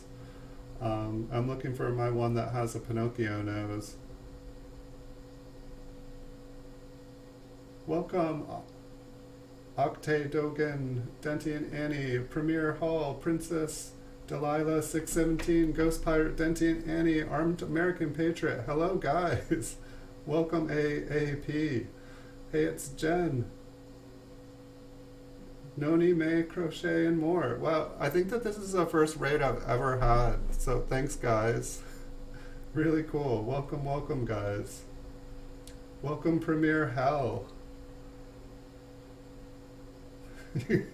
You guys have stopped me in my tracks. Welcome, G-Kex. Welcome. Thank you for the raid. Welcome, Marta Millie. Welcome. It's good to see you guys. I've seen you guys on other channels. I feel like I know almost every single one of you guys, so it's good to have you guys here. I'm going to put this one aside because I think that's the one I've been looking for.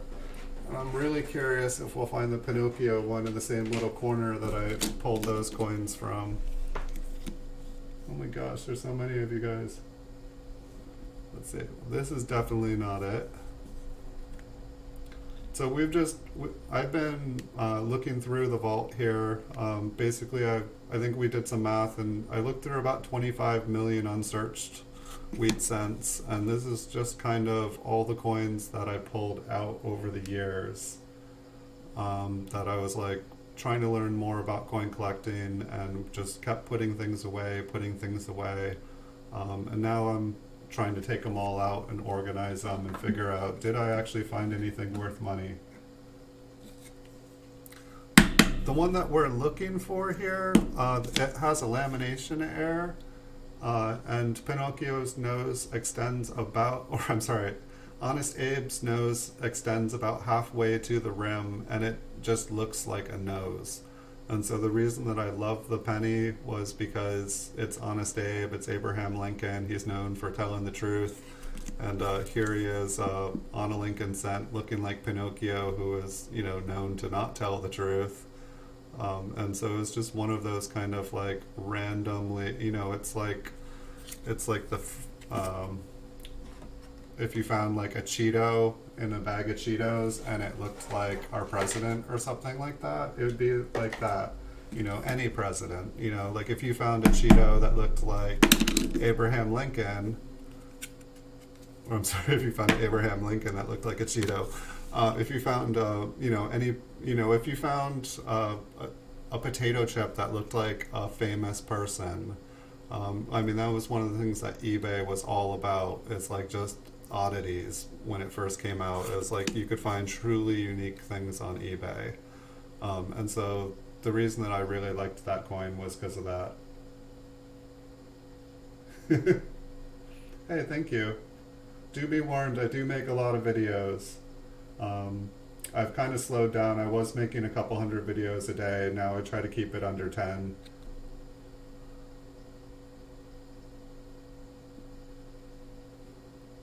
And I've been pulling aside some of the ones that look like they might have an error on them, just different things, and I was going to zoom in on things on the end here. Like this 1935 S, like to me, I'm guessing I thought that it was like a filled S.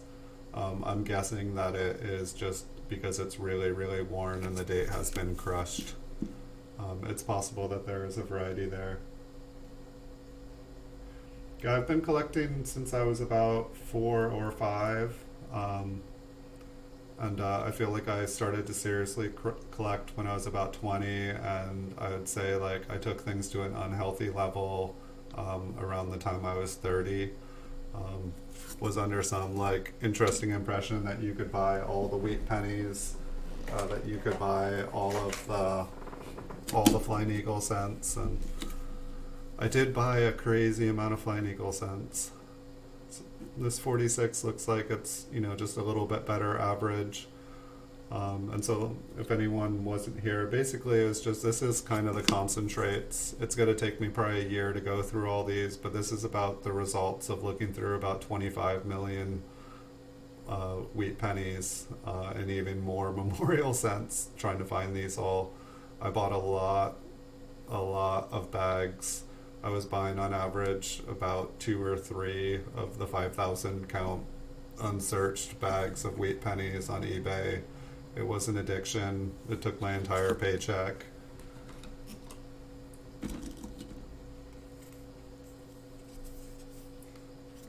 If I missed anybody, I do apologize, but welcome everybody. Hope you guys are all having a good day. Happy Valentine's Day, everyone. Obviously, I am here doing an extra long stream today because I guess this is what I do for Valentine's Day. I went out into the world earlier today and everyone was so happy and there was so much beautiful cheer everywhere. And for some reason it got to me. I'm like, I'm going to go home and I'm just going to stream. It was just too much. I don't know. I'm a romantic, but I'm also, I don't know, been alone for a long time. You guys are my community. This 1942, I don't know, it's like super light. My guess is it's been heavily cleaned. It's like Lincoln itself almost looks circulated here.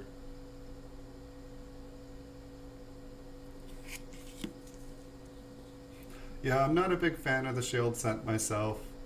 Yeah, this one definitely looks like it's just a clean circulated coin, but me not knowing what was what, I put it aside and flipped it. And now the coin is, or the flip is worth more than the coin. I'm not a fan of the shield cent. I was actually, I think the reverse proof design of the shield cent, I think that's the one that I saw.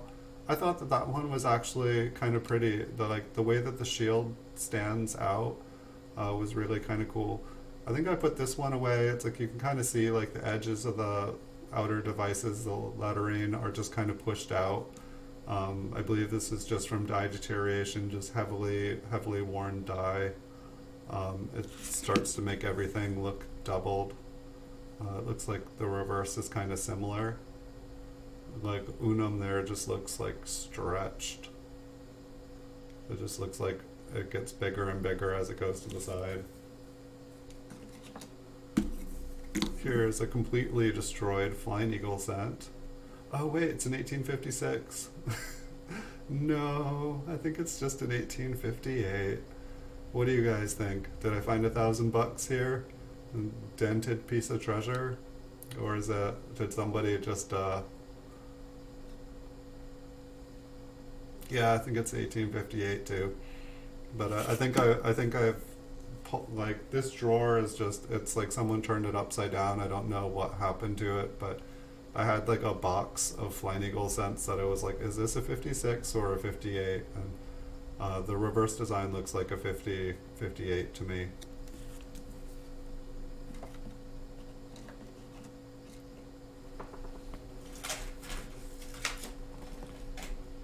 Not sure what that stuck was there.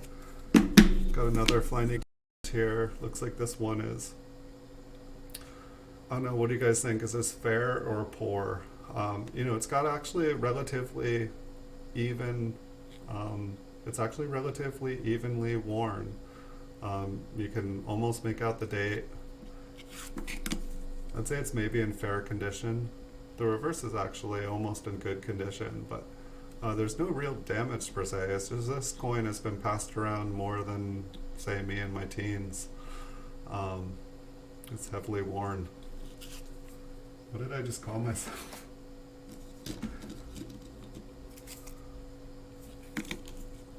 $54S. So this one here, it has got two things going on that I see off the top of my head. It's got the Liberty error. If you look at Liberty, is that like?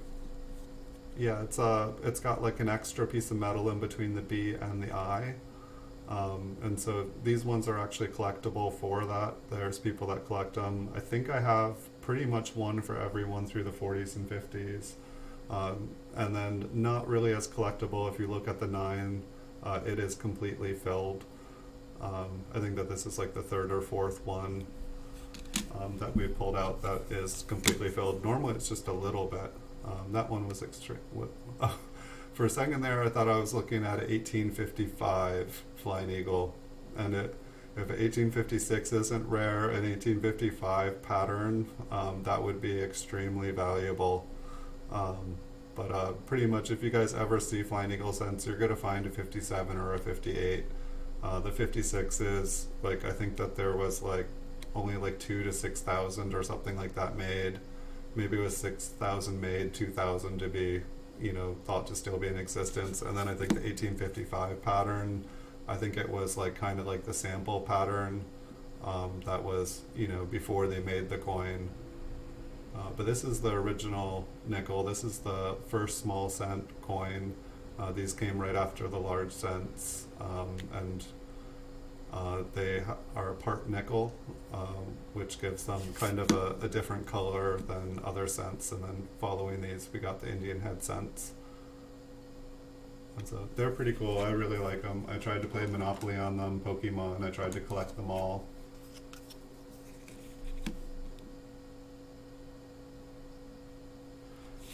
Here, this one's a little bit better. You guys can actually see a fairly good example of a Flying Eagle cent. I mean, I guess I have a better one above my head here, but for just one that's non-graded.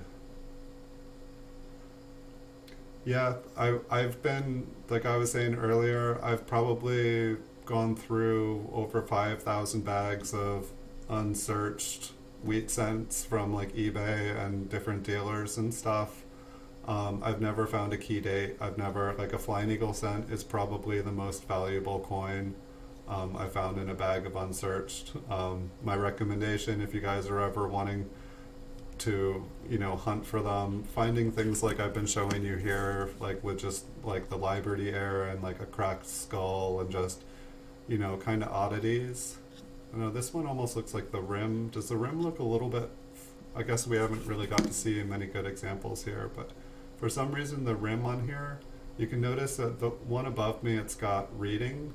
This one has no reading on here. This one actually, I'm guessing this has been spooned, which is just the practice of having hundreds of hours of spare time, and you take like one of those old school tablespoons and you just tap on it and you rotate the coin while tap, tap, tap, tap, tap. And people used to have more spare time in their lives before YouTube. And basically what it does is it slowly makes the rim wider and wider, and the coin just starts to shrink and it gets wider and wider and wider. A washing machine will do the same thing, but the spooning technique, you know, it makes it does it pretty well. While the washing machine, it'll kind of get a little irregular because it's not somebody kind of methodically doing it. But other than that, it's a beautiful coin. It looks like maybe like one little contact point above the end there.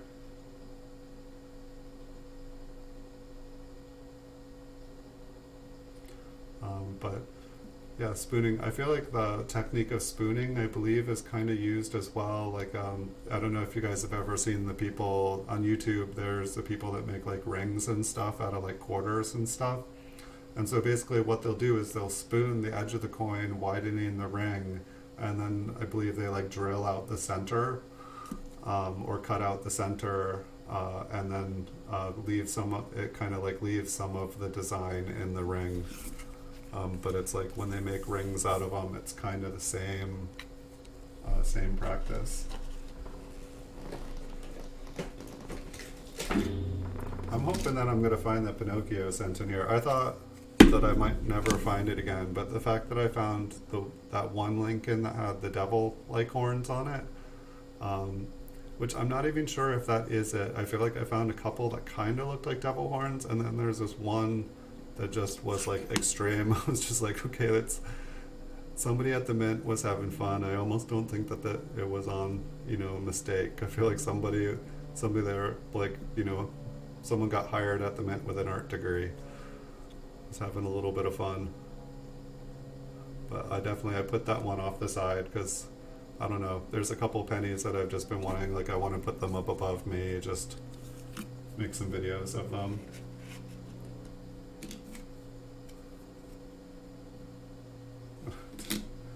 Did I even look at this one? I just like flipped it over, no date.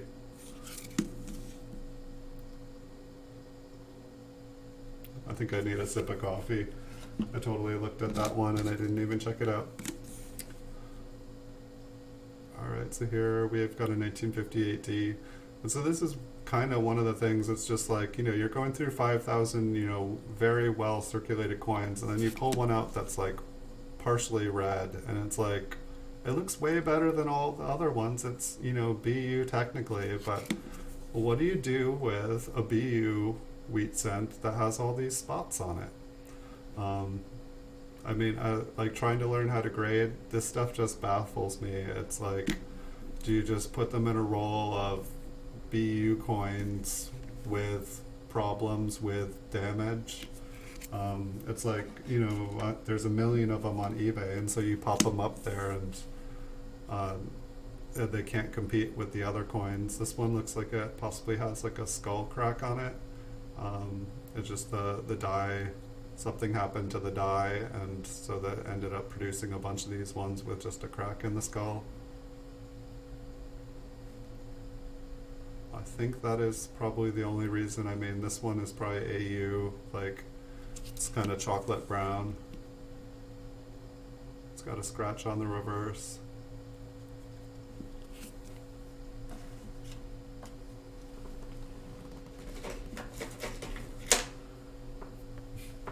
I love these.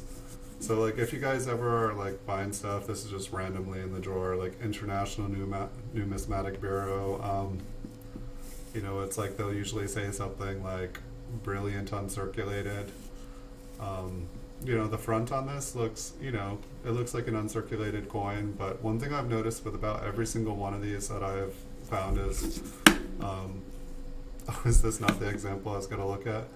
There's some tape on the verse, but this one's not horrible. I must have a, yeah, there's another one right here.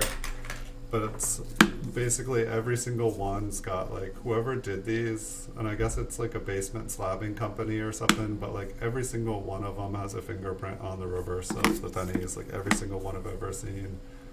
But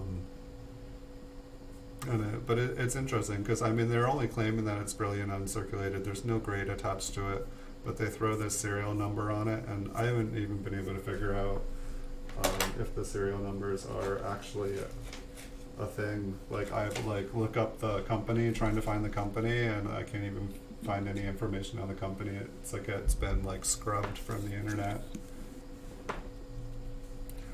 So yeah, unless you like love the coin inside those, don't really don't don't collect those. So this one I'm definitely pulled out because the 5 looks stretched. Normally it's like the mint mark has gone kind of north and is touching the tip of the 5, but this one it's like the 5 has reached out to the S. Almost looks like it just goes right through the S. There almost looks like there's a little extra inside the S there. The 9 is filled. The 4 almost looks like it's got like a little extra on the corner. Just kind of like, oh, what's going on with this coin?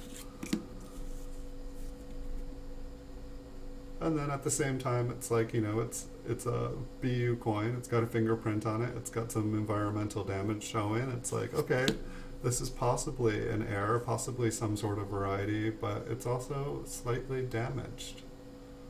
And it's like, what do we do with it, folks?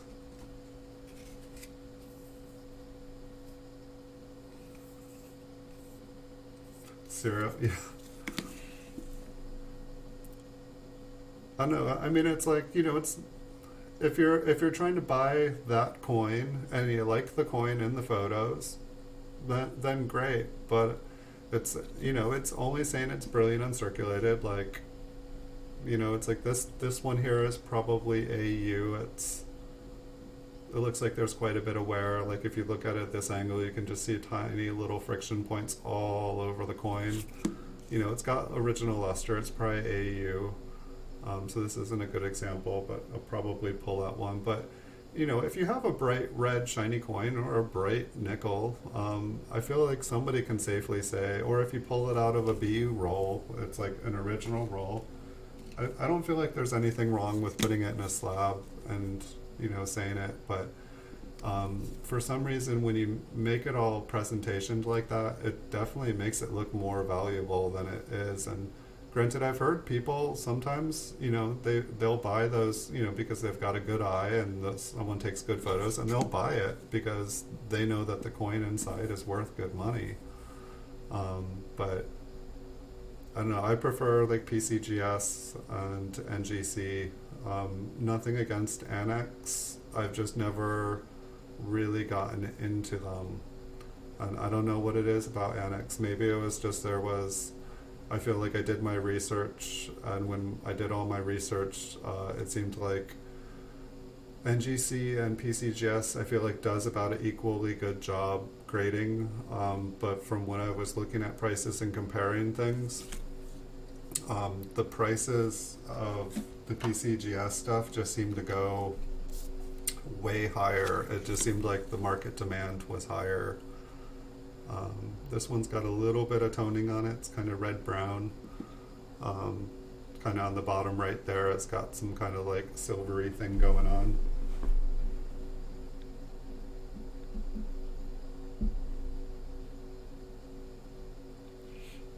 Yeah, pretty much like this series here, like I'm gonna do a bunch of different series on coins just because like I've got like the Mint Cello one where I'm doing like rolls of Mint Cello, and then I've got like the short PCGS videos that I'm doing. I've been just pulling out like boxes of world coins that I collected at different points. Like I've got like a metal box I gotta open I think this weekend for Les because he really likes them, but going through those, and then it's like I'm gonna go through all all of these, and it's just going to take forever. So I've just made it a series because I don't know, normally when I make the videos, the stuff goes right up on eBay afterwards. And I'm not even putting these up on eBay. I'm just doing this for fun, basically. And I'm also learning, like every time I've done one of these videos here, somebody's taught me something about the coins. So this one, like the I is kind of either missing or it's been edged over towards the B. It doesn't necessarily look like it's been damaged itself, but I'll put this one aside, and when I go up closer, we'll take a look. It's got some interesting kind of texture to the reverse as well. It's kind of striped. But it's funny though, going through these coins, I'm like, oh, that's a damaged coin. Like, I don't know everything, but I know more than I used to, and so it's just kind of entertaining. It's like I'm starting to see where I went wrong so often. So this one has got like a partially filled 9, which for the most part it's just die deterioration. It's just like a piece of the die broke off and kind of filled in. It's not really an error, it's just what happens when a die is used repetitively over and over and over again.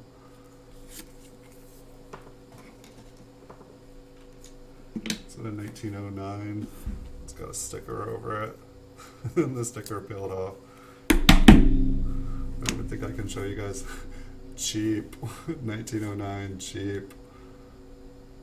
Who knows, maybe, I don't know, it almost looks like there's a small lamination error on the back. There looks like there's like some PVC or something, some sticky stuff behind Lincoln's back there. So this one is just, you know, completely worn out, but it's still intact. You know, it's possible to sell these on eBay for $1 or $2.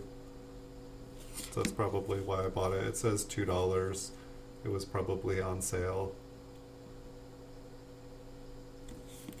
I'd rather buy higher grade. And so some of these are just random grades. Like sometimes when I would find like a better date and stuff, they would go in here, and some of them are errors, some of them are just higher grade. Just kind of all different reasons. Just anytime I had a question, it went into the vault.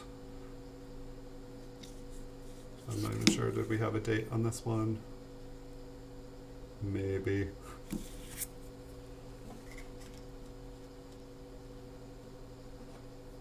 I know, the 10 for 10 is what kind of tempts me to use Annex. Like, I mean, I'd like to, like, one of the goals here is to start doing bulk grading. I've heard that people can get, if you submit thousands of coins to PCGS, that you can get them done for as cheap as $4. I'd be willing to submit 1,000 coins to get graded for $4 a month. I'd be willing to commit to that. Just because I'd like to be selling 1,000 slabbed coins on eBay a month. It's like my business model right now. Basically, it pays my bills and puts food on the table, and allows me to continue doing business. I'd like to be able to have a business that allows me to save money and invest in better coins and have a little fun every now and then. This is what I do for fun. And I enjoy it. And it's been a lot of fun meeting the different people on eBay and meeting the coin community, because before I just had tunnel vision. Like, I made 2,800 coin videos. I probably made like 2,500 before I even like put my head up and started looking around and seeing what other people were doing. But the 10 for 10, like, definitely it's like if you have a bunch of coins and at the very least you want to have them authenticated, make sure that they're genuine.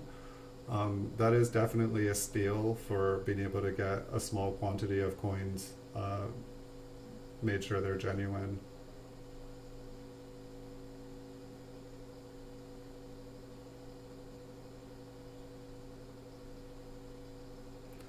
Yeah, I did a bunch of the Flying Eagles. I put I think we went through like lots of 50 of them. We've gone through like 3, 4 rolls of them so far in videos, and I put those up on eBay for sale. I think when they're on sale, they're about 10, 11 bucks a piece on the rolls. But I noticed the price on them has dropped quite a bit. Like 10 years ago, I tried to play Monopoly and I drove up the price of like a coal up to about 18 bucks. And I've noticed that about 100 of them have ended in the last viewing period that I can see for under 10 bucks. So I'm thinking I'm probably going to go and try to buy, slowly this time, not just like buy it now out. It's one of those things I enjoy doing sometimes, is like going to a category and just buying every single item in that category so there are none, and then putting them all back up for a margin. But it can be very dangerous because, say, with these flying eagles, I bought thousands of them, and I was like, okay, there's only 2,000 of them on eBay, and then more of them come out of the woodwork, more of them come out, and it seems like every collector only has like a few of them. But it's like when people see the price of them going up, they all of a sudden decide, oh, I've got some of these I put away, I wasn't going to sell, and then they start busting them out. And everyone on eBay, it's like everyone wants to be the cheapest seller and undercut each other. And I found you don't make money undercutting everyone. The market goes in waves, it goes up and down. So this one looks like it's got like it kind of looks like a skull crack, kind of looks like it might just be a gouge. And then it also looks like I don't know, maybe we'll take a look at that one closer. Maybe we can find like a missing piece of metal here on some part of it. Actually, you would think I would know, like, I'm like, is that a missing part of metal on the bottom of the coat there? It's like I stare at like millions of these, I should notice. It's like some parts of the coin I still just have not. No, it's like I'm looking for other things instead of what is there. I find it hilarious.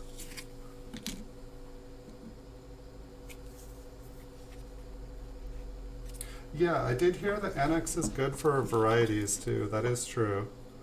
That's one of the things that actually, like, it boggles my mind. Like, say like you have like a rare variety of something.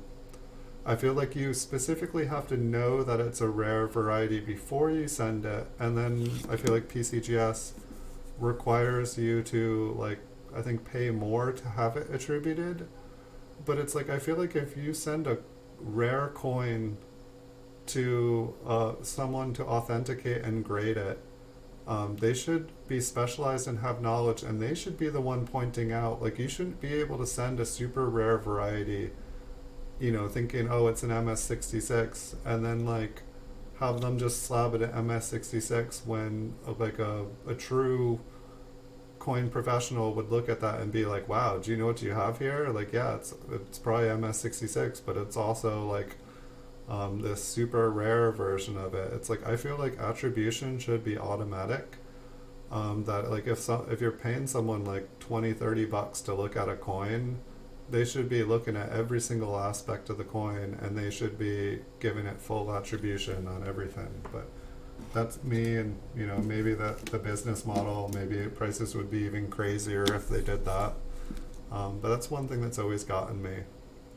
And I have quite a few thousand graded coins, and so part of me is I still haven't gone through everything and just looked at everything up close. I should probably look at every coin up close when I get it. It's just for a while there I was getting in hundreds of coins a day. But it's like, I know people kind of do roll searches and stuff here on YouTube, and I was thinking, well, why not just look for varieties and all my graded stuff? Then if I find a variety, I already know what the grade is on it, and it'll be easy to kind of price out. It's like all of a sudden that 1964 wheat cent from the 50s that was hard to sell, all of a sudden it's like worth $100. It's starting to make sense. Another Flying Eagle cent. This one looks like maybe a bad hole job. Somebody tried. Looks like probably from both sides, because this side looks like it's pushed out. And so I feel, whoa, hello. Some environmental damage. It almost looks like they didn't make it all the way through. I mean, they took some effort. That's some gnarly damage. I'm glad I put that in a flip. It's protecting the other coins. I think that's one reason that I don't like putting coins in a roll, is that I'm afraid that they're gonna damage each other. It's this box.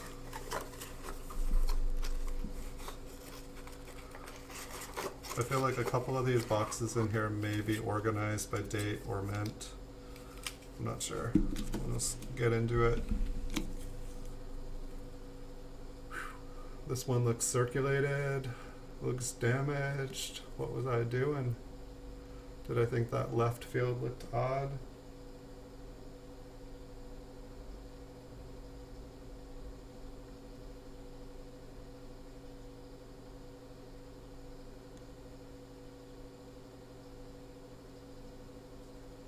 Okay, so it actually costs, if you are knowledgeable, it'll cost less if you just say, hey, can you confirm that this is the attribution that I think it is? That's cool. I'm not sure what was up with that coin. Who knows? Maybe this will be like a whole odd box here. 53D.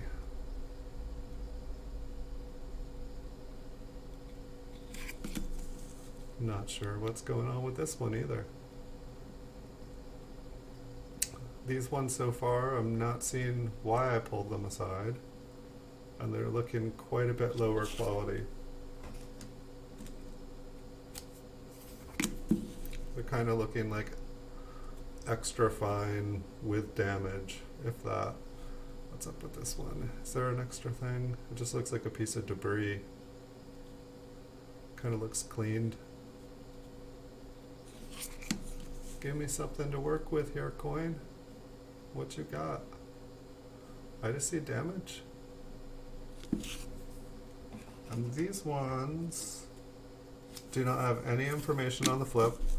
Normally I put the date. What? That one looks odd. It's like there's like an outline around the 5 and the 0.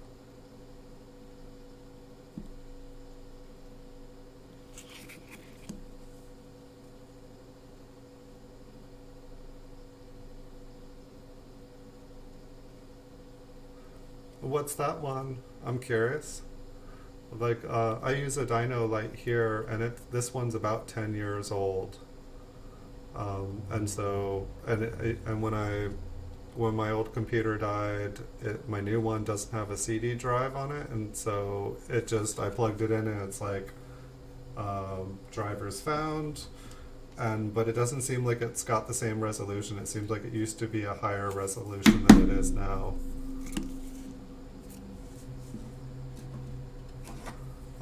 So I'm not sure if I need to go and like download them directly from the site. This looks like a 1939 that's been cleaned, is my guess.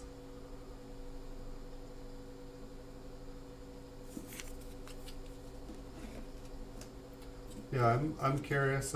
Like, say probably here pretty soon I should zoom in and start looking at some of the coins we put aside. It's like, is that a planchette flaw or is that just a damaged coin? I don't know. It's kind of worn. This box is just, there's some damage on the reverse. That definitely looks like marks probably what was on the front too. This one looks like it's got a little bit of toning on it.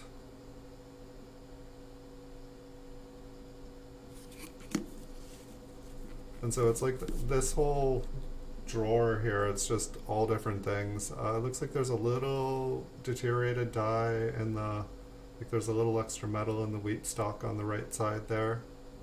Almost looks like there's a little tiny piece of metal to the left of the right wheat stalk. There's just like a little extra dot there. There are the dots in between. P, and I believe they're both there. It almost looked like it got knocked off and ended up there. Some little die chips floating around.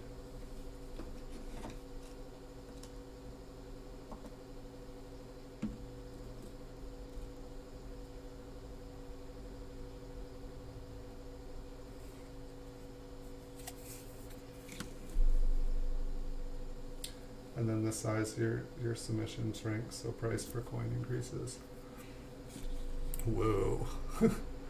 Okay, this one. What's this look like in person? I believe this has been cleaned. Almost looks like it had a wood grain pattern. Looks like maybe a 1925 P. I know, like that. Oh wow, look at how big the rim is. It looks like big and round. Kind of has a wood grain to it. You'll learn to proofread one day. They will do it so much per coins. If you fail to, yeah. I think if you fail to reach the goal, they charge you $5 per coin. But I mean, if I was to send in for a bulk submission, I wouldn't even care. If I was let's say I have 1,000 proof 1958s and their original mint cello. I would send them all in and say grade them all. If they're not gradable, say genuine. This one kind of looks, I don't know, it's like some of these, it's like, does this have a slight wood grain, or is this just cleaned?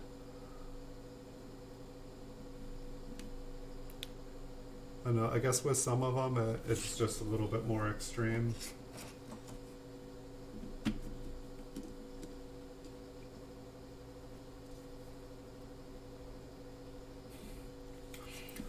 I was thinking about the StreamYard. I mean, one of the reasons that I'm not doing StreamYard at the moment, this one looks like it's got a rim ding, is you can only stream for 20 hours before you have to start paying, and I'm honestly I'm not going to pay for a subscription to StreamYard yet.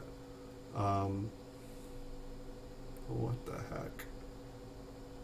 It's someone put down a thing and spun it around in a circle, making things. I don't think I've ever seen one quite like that. With videos like this, say where I'm just talking about the coins, I probably would be more open to it. But when I have when I'm doing the ones that end up going up on eBay, it's kind of my business, and I have to make sure that I keep things to a certain level, and this is nothing to do with you. I'm sure our conversations would be fine and centered on the coins. I have to be careful with the business, just to, if I have someone come on and they start swearing or start doing some stuff that could get me in trouble, I just have to be careful with that. And I'm so not saying you would do that, Super Silverman. It's just with the business, when I'm doing things that are centered directly on making videos for the business, and the streams of stuff that go on straight up to eBay, these ones are not going to go up on the eBay. This is just me looking through stuff, and so if I was to set things up for this, then I'm thinking about it. I'm also thinking about how I do it, because I could have somebody come on here and talk easily. I guess I could have them above me or whatnot, but for the most part I try to have everything centered on the coin itself.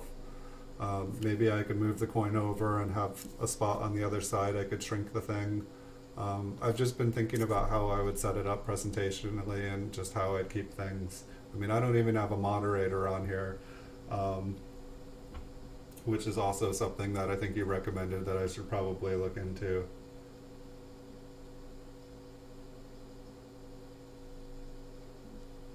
Yeah, almost everything on here I've put aside. And actually, speaking of, I can always zoom back out later, but I think I'm probably going to try to zoom in for you guys and we can take a look at stuff, some of the other stuff a little bit closer here.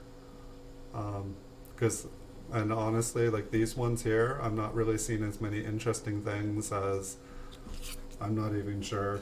Like I say, like like these were all collected at different times.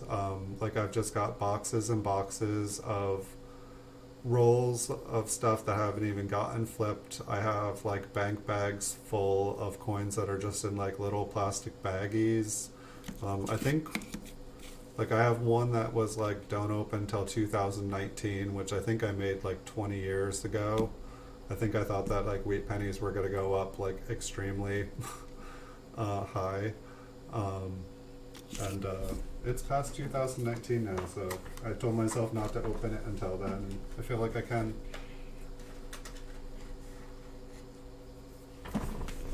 That's true too. And I'd much more be open to that. And I do apologize for not just saying yes, absolutely. I'd love to do that because I would. I'd love to be able to talk to people, and I've definitely been invited onto a lot of different streams, and just people like saying like, hey, we haven't had you up on here before, why don't you come up and join the stream and the conversation. And I would like to. Half the time when I'm watching other people's streams, I oftentimes have company and stuff at the house. There's also oftentimes there's like copyrightable like material going on in the background, and so that's one of the reasons that I don't, is because I don't want to get anyone's stream in trouble for copyrighted stuff. So it's like I'd like to get a little closer, but I don't want to turn on the light, which is the thing that just really kills me. And my camera also, I'll bend it all the way down super up close, and then it bends back. But let's see if we can get this to a place. I feel like it was better before.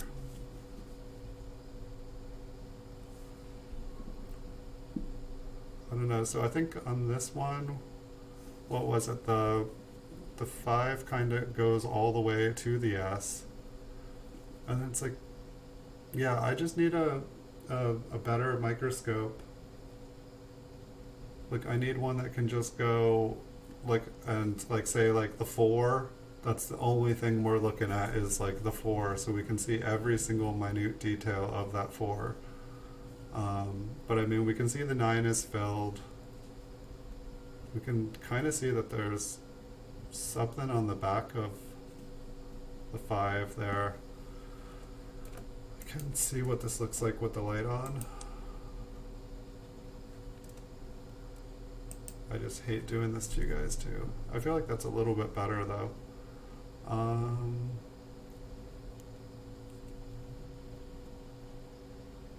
It's just interesting. So it looks like the B is possibly partially filled. L is pretty faint.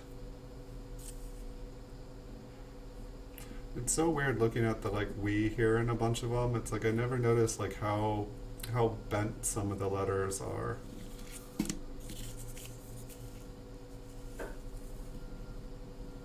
And then it's just got all this crazy ugliness on the reverse, environmental damage. Look at it's like, like dust free, like all these flips were dust free.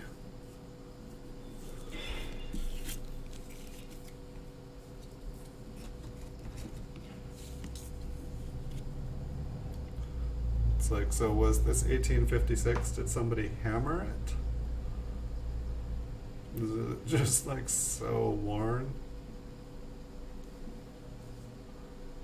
It's like Lincoln looks pretty free of damage. The T, what happened? Almost looks like something like a circular, maybe it's a rolling machine damage. The E almost looks like it has a little extra line on the bottom of it.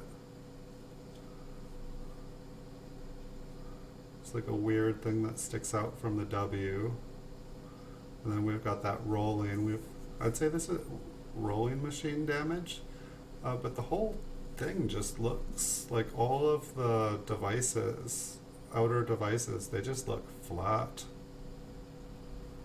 But then Lincoln looks pretty good. Maybe those smaller devices just take. I don't see a lot of coins that look like this.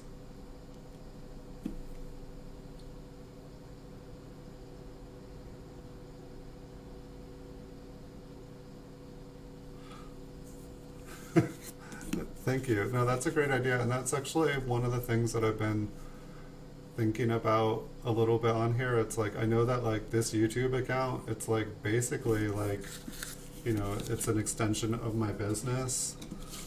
But it's like there's like all this like other content and stuff that I'm wanting to make and do and just be able to be a little bit more fun and crazy per se. Like, you know, like if like some crazy like YouTube challenge, like, you know, someone like says like, hey, do the Taylor dance challenge, like it's like, okay, that's ridiculous.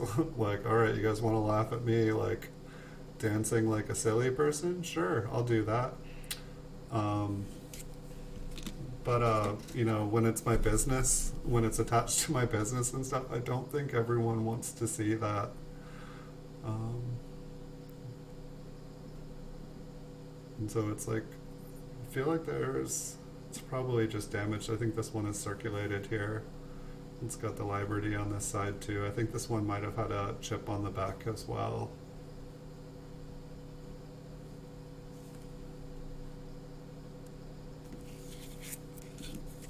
But no, you've got some great points. Like I feel like I've just been like I finally got my head out of the sand and like stopped just making videos and looking around and seeing what other people were doing and getting to know people. And then it's like I still feel like I've got my head in the sand as far as like I'm still just trying to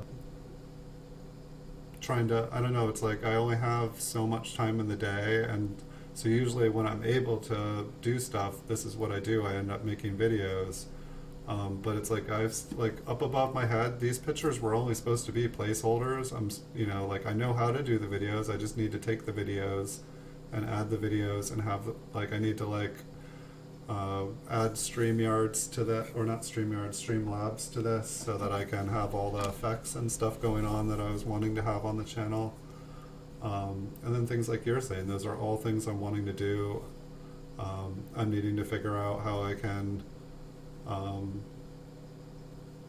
work with a moderator. I don't know, I was reading some horror stories of people were having moderators on there, and the moderator, without the person's knowledge, was basically banning all of the people from the channel, and the host was, you know, paying attention to what the host was doing.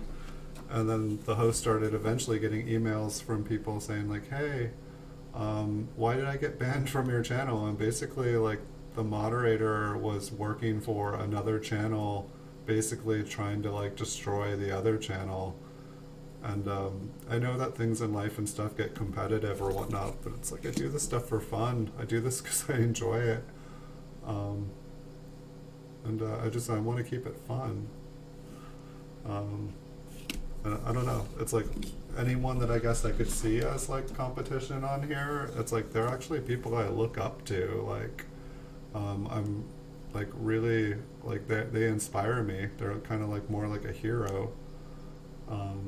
You know, it's like not people I meet in real life, only in my YouTube life. Yeah, it's like I'd like to get closer up on these S's here. I can't see really what's going on in them. I guess if there was like a earthquake, if there was a big hunk of metal on there, I'd be seeing it. Like it wouldn't just be like a light line. But like for some reason it just, I mean, even this close, I guess it's just a shadow on it. But I feel like some of them had something going on. An AMScope triocular HCMI microscope.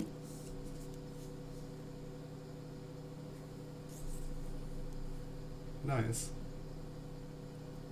Okay, I'll check it out. I feel like someone else was telling me about the AMScope as well. I just hadn't. Is that what's his name? Robert. Is that what Robert uses?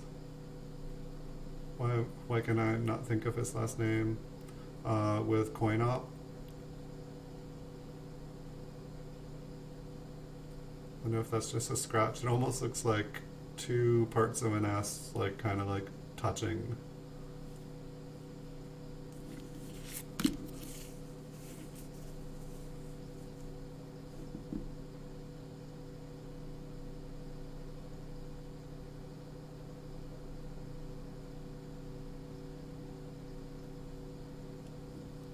Oh, that's very kind of you.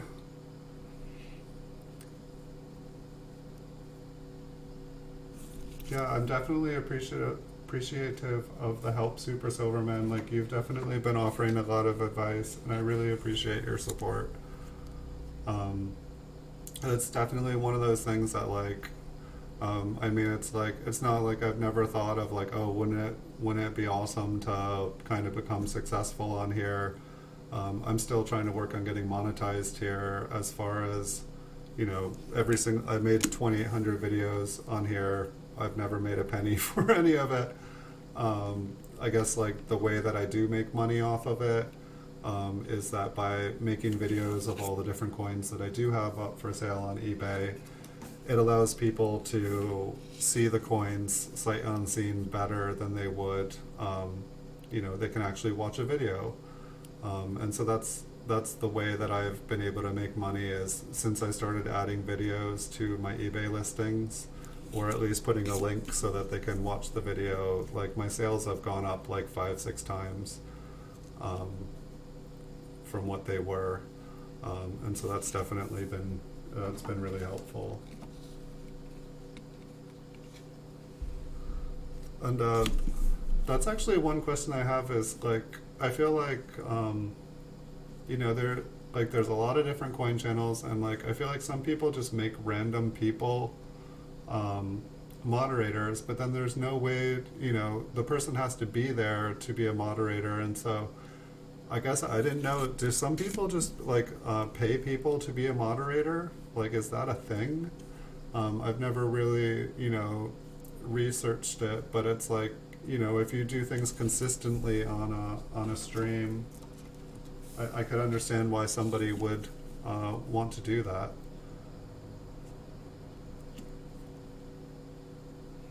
Have a good day, Premier Hell. Thank you so much for watching. Happy Valentine's Day to you.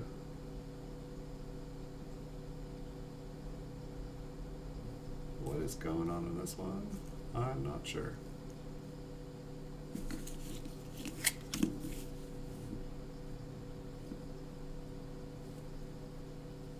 Nor do I know what's going on there.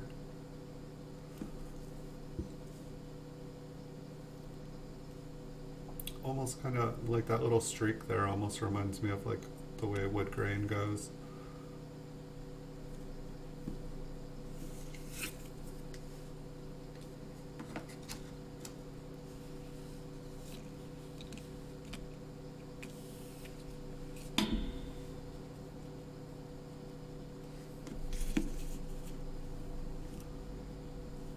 So it's got a little bit of tone in.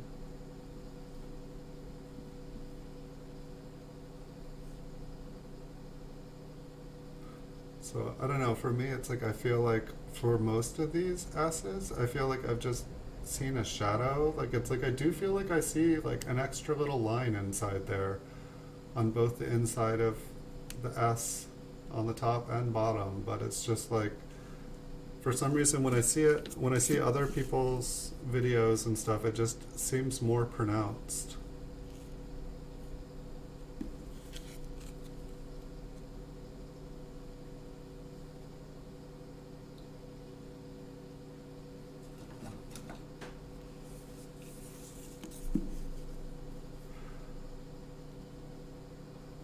I guess it's, I mean, like variety hunting, I guess it's like, you have to have access to the coins that you're trying to hunt the variety of. So I'd say that's like the most crucial part if that is your plan. Hey, Nettie Greer, have you been here this whole time? I guess it's like you have to have access to the coins. Like, I don't have access to coins other than the ones that I own, like here. Like I think the nearest coin store is like 120 miles away, and you know, it's not anything that's worth even visiting. You know, they might have one or two coins that I'd be interested in looking at. For the most part, it's buying bullion and silver. Well, I guess silver is bullion, but that's pretty much what the majority of the ones around here are like. Maybe if I went down to the city, or, you know, it's like by the time I go to a major coin show and spend the money on travel and hotel and transportation and everything, it's like I'm gonna have to be buying a lot of coins. But it's like you kind of have to have access to this stuff. I guess photos on eBay and stuff are getting better. Um, I don't know. For me, where I feel like I found my niche is being able.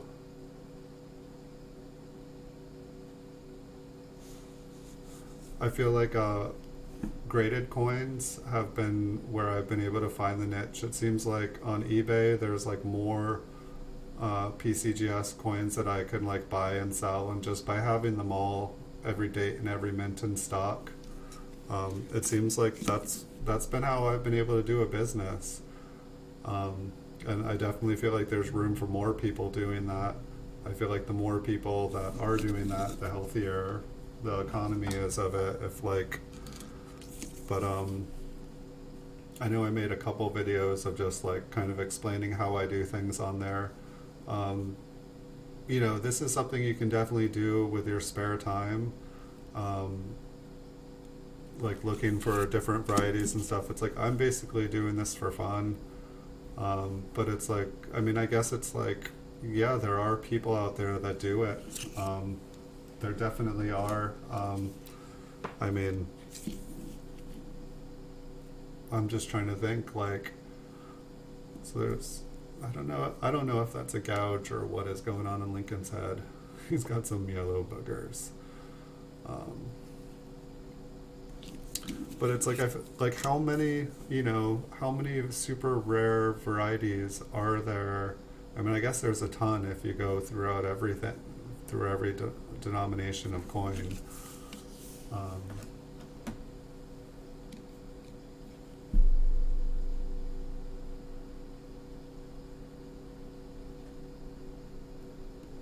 awesome. Well, that's a good pitch. Um, I feel like one of the problems, see, like I actually, when, say like probably about 20 years ago, when I first started getting really into this, there was still a local coin store about 20 miles away from where I am now. Unfortunately, that business went out of business, and I believe the owner is dead. And, you know, I was, you know, in my early 20s, and I thought, you know, like I've got time, I'll work for you, I'll work for you for pennies. Basically, like it's just like, you know, teach me what you know, and you know, put coins in front of me, I'll sort them out, pull out coins, and I think like he was not interested. And I've asked a couple other people over the years, and I feel like one of the things that comes down to, I feel like a lot of coin dealers, especially with like they've got a lot of stuff laying around, and I'm guessing that they've been robbed or they've been swindled. You know, they're more afraid of. I just notice how a lot of them, they don't have employees. They work for themselves, and I'm sure it saves them money, and I'm sure they work like 1 billion hours. Um, it's like, I feel like with coins and stuff, it's hard because somebody could just like, you know, walk out, you know, a coin fits in the pocket. You know, it's impossible to remember every single coin. This one looks like it's the Liberty. It's so worn. And I've never met you in person, so obviously, I like in no way am I judging you. Um, but I mean, like one of my dream jobs, I guess, is like at one point, I'm not sure if that's what I'd want to do. It's like I would have loved to have been like, you know, a coin grader at PCGS, or, like worked for PCGS or like, specialized in something for them. Like it seemed like a really cool, like if I was to ever work for a big company or something, like that's something that seems like it would be interesting. Just get a lot of knowledge and then be an expert for them to, be able to use. Um, I mean, it's weird. Like, I feel like there are kind of coin schools out there where you can learn about coins and grading and history, and but it's just, to me, it's kind of interesting that there aren't. I feel like there should be like coin college where like you actually get like a real like accredited degree. I guess I don't know, maybe if it's like a specialization of history. Um, but it's like, how does one become qualified to become a mint employee? Like, what the heck is going on with this one? It's like beyond a filled mint mark. Or not mint mark, but the 9. Like, there's like just like a chunk in there.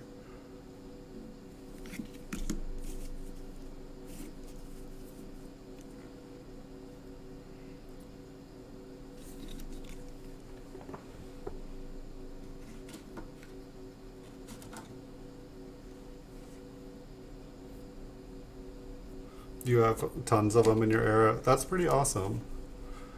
Do they, when you go to them, do they like really allow you to look through all their inventory there? Do they pretty much everywhere within 200 miles of me? It's like they have like glass cases. They take one coin out at a time.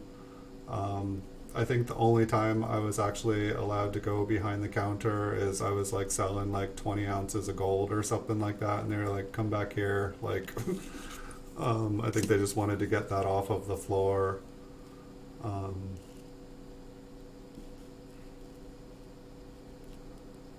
but it's like I haven't ever been to a coin store where they just like really let you freely look. Like maybe back in like the 90s or so, like there were back when silver was like still pretty darn low. Like there were people that would like let me look through like buckets full of like half dollars and stuff.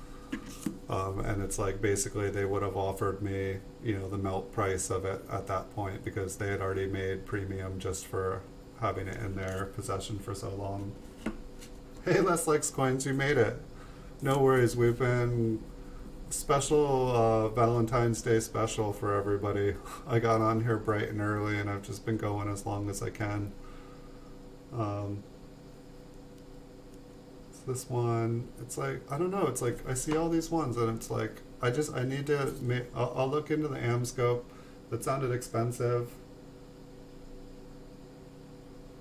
But it's like I need to be able to get, I know I could just take out my loop and see exactly, actually I'm not even sure where my loop is. I usually just use my like anything like this I just saw with like my eye. And so it's like I don't, when I get if I use my loop, which I don't even know where it is these days, it just, I get a headache after using it for an hour. I can see the stuff with my naked eye, and then if, I'm curious of what I'm seeing, I just see something's different. Um,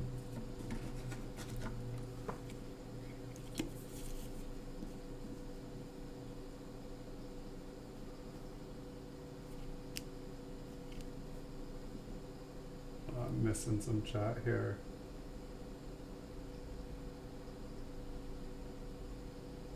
Oh, that's a pretty cool place to be then. So you can probably save on shipping then if you have.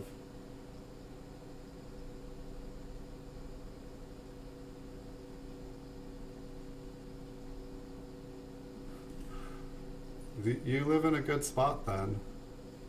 That's pretty good. Like you have like a lot of opportunities. Not sure what was going on with this one. Maybe this was one of those super cuds we were seeing. I don't see it.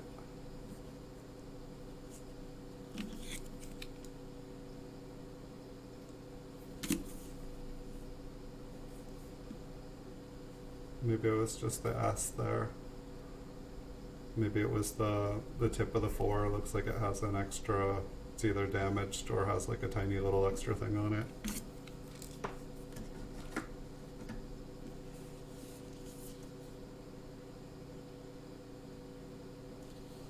That's pretty cool.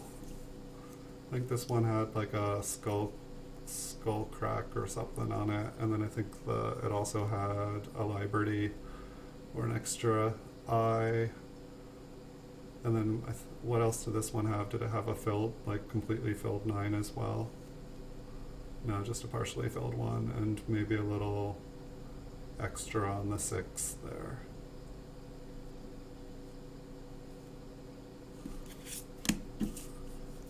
I think that was it, or was there a cud on, or not a cud, but a die chip? Yeah, it had that funky T. Like, I mean, like, I know there's a scratch right next to it, but that it's just so, oh, there's scratches up there too. Maybe it got smushed.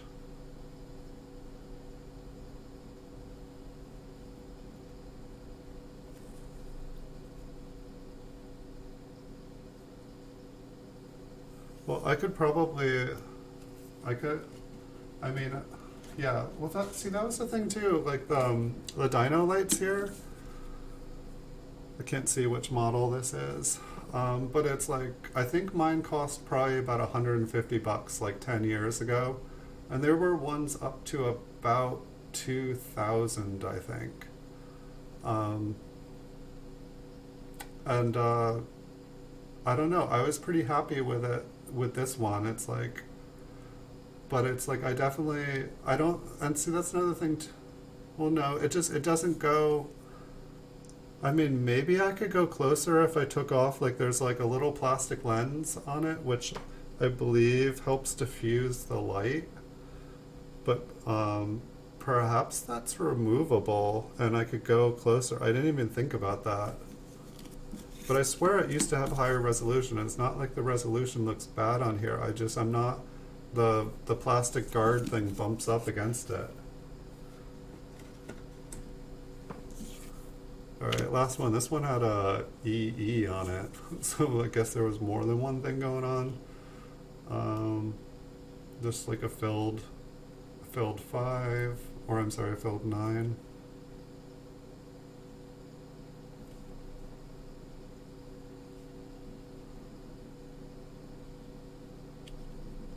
Kind of a partially deep. L looks pretty faint, but I'm not seeing what would EE be? I didn't normally do that.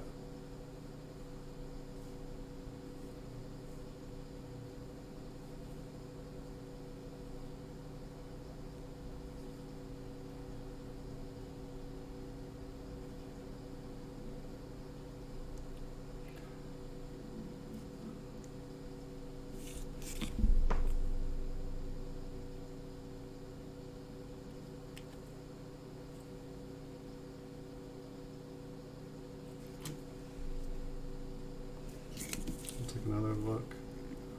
Maybe I thought there was something in the S, but I'm not really seeing it under here. Just looks like a scratch on his head. Looks like some of the letters got squished. Here, let's take a look at, it's going to be the last one because I'm going to have to run here pretty soon. So this weekend, I'm going to have some early morning stream. I'll probably stream till about noon tomorrow. And I don't know if this is the one. I mean, it's like, I'm torn. It's like, in my memory, my horned Lincoln sent, like, they really looked like horns coming out. I don't think that this is the one that I'm looking for, but it's just funny how, like, memory can do that to you. Like, you just remember it as being greater than it is. It's like, this one kind of looks like Lincoln has horns, but if you're still here, like, what would you call this one? Like, is this, I mean, it's kind of like, I feel like it's a lamination error.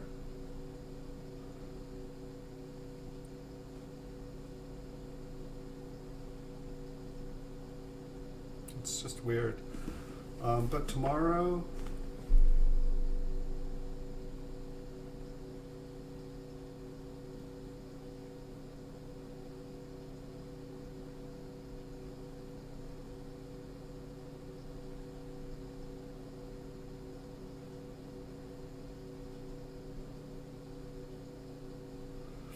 Um, so tomorrow I believe I'm probably going to stream from about 10 to noon. If plans change, I will do pretty much from like 10 to 10 tomorrow. I'm wanting to do some like crazy long streaming days, just because otherwise I'm gonna be going through these coins for the next 10 years. And if I'm gonna go through the coins, I might as well make a video of going through them and like be able to like get advice and talk to people about stuff. And yeah, I really like this one, but I swear I have one that like to my memory, like there's just like two horns, like, and they look, he just looks way crazier. I don't know if maybe the coin has browned a little bit, and it was just more extreme looking. If it was more red before, if it's just one of those funny things that memory does. But I'm looking like, so if this is, I found one of the two I've been looking for. The other one just has like a lamination Pinocchio nose, and I love the coin because it looks like Pinocchio. Um, but so I'll be back tomorrow, and I do apologize. I wasn't even expecting to go this long today, but it's been a lot of fun, and let's continue the conversation, Super Silverman. And I really appreciate all the things that you've pointed out, and thank you, Paul, as well. I know you just got on here, or maybe you've been sitting quietly, but I appreciate you helping figure out what some of these things are, because I just like I think I tried to do the math yesterday. I think there's about 200,000 of these I need to go through, and it's just like the culmination from going through about 25 million. Just because I was doing the math, and I think I, like from looking at my books, I went through about 5,000 bags of unsearched wheat pennies on eBay and didn't find any key dates, but these are the kind of things that I did find. Um, and so I'll be back tomorrow with some more. I'll have some time probably to jump on some of your guys' channels later today, but I won't have the peace and quiet here. There'll be copyrightable material going on in the background for the rest of the day here. So I'll be back tomorrow. Thank you guys for the support. Definitely let's continue the conversation, Super Silverman. Thank you all. Thank you everyone for watching. Thank you G Kicks for the raid today. That was super cool. Like, you guys got me up to like 20 likes. That's awesome. There's 6 of you guys watching right now. It's fun for me when there's people in here, because normally I just sit around by myself. And so I do appreciate everything everyone brings here. So we'll have a ton of coins to look through in the future. This is probably going to be like a 1,000-part series, and yeah, I'm gonna have to look into some of those coins in Colorado. And I've definitely been looking at different sources, and I've got some interesting things I think I have lined up. I'm just waiting for some other kind of money to line up so that I can make it all happen. But I'm going to have some more interesting things. Hopefully I'll be able to get a better microscope here. I think getting better lighting, I mean, how fun is this getting glared at? I'm not trying to give you guys all like brain aneurysms, like staring at like the glare. So I'll try to get things souped up here in the future as soon as I can for you guys. And thank you guys for your support. And I'm going to have to end it here because I got to start running. All right. Happy Valentine's Day, everyone. See you in the future. Have beautiful weekends, and I'll see you guys soon.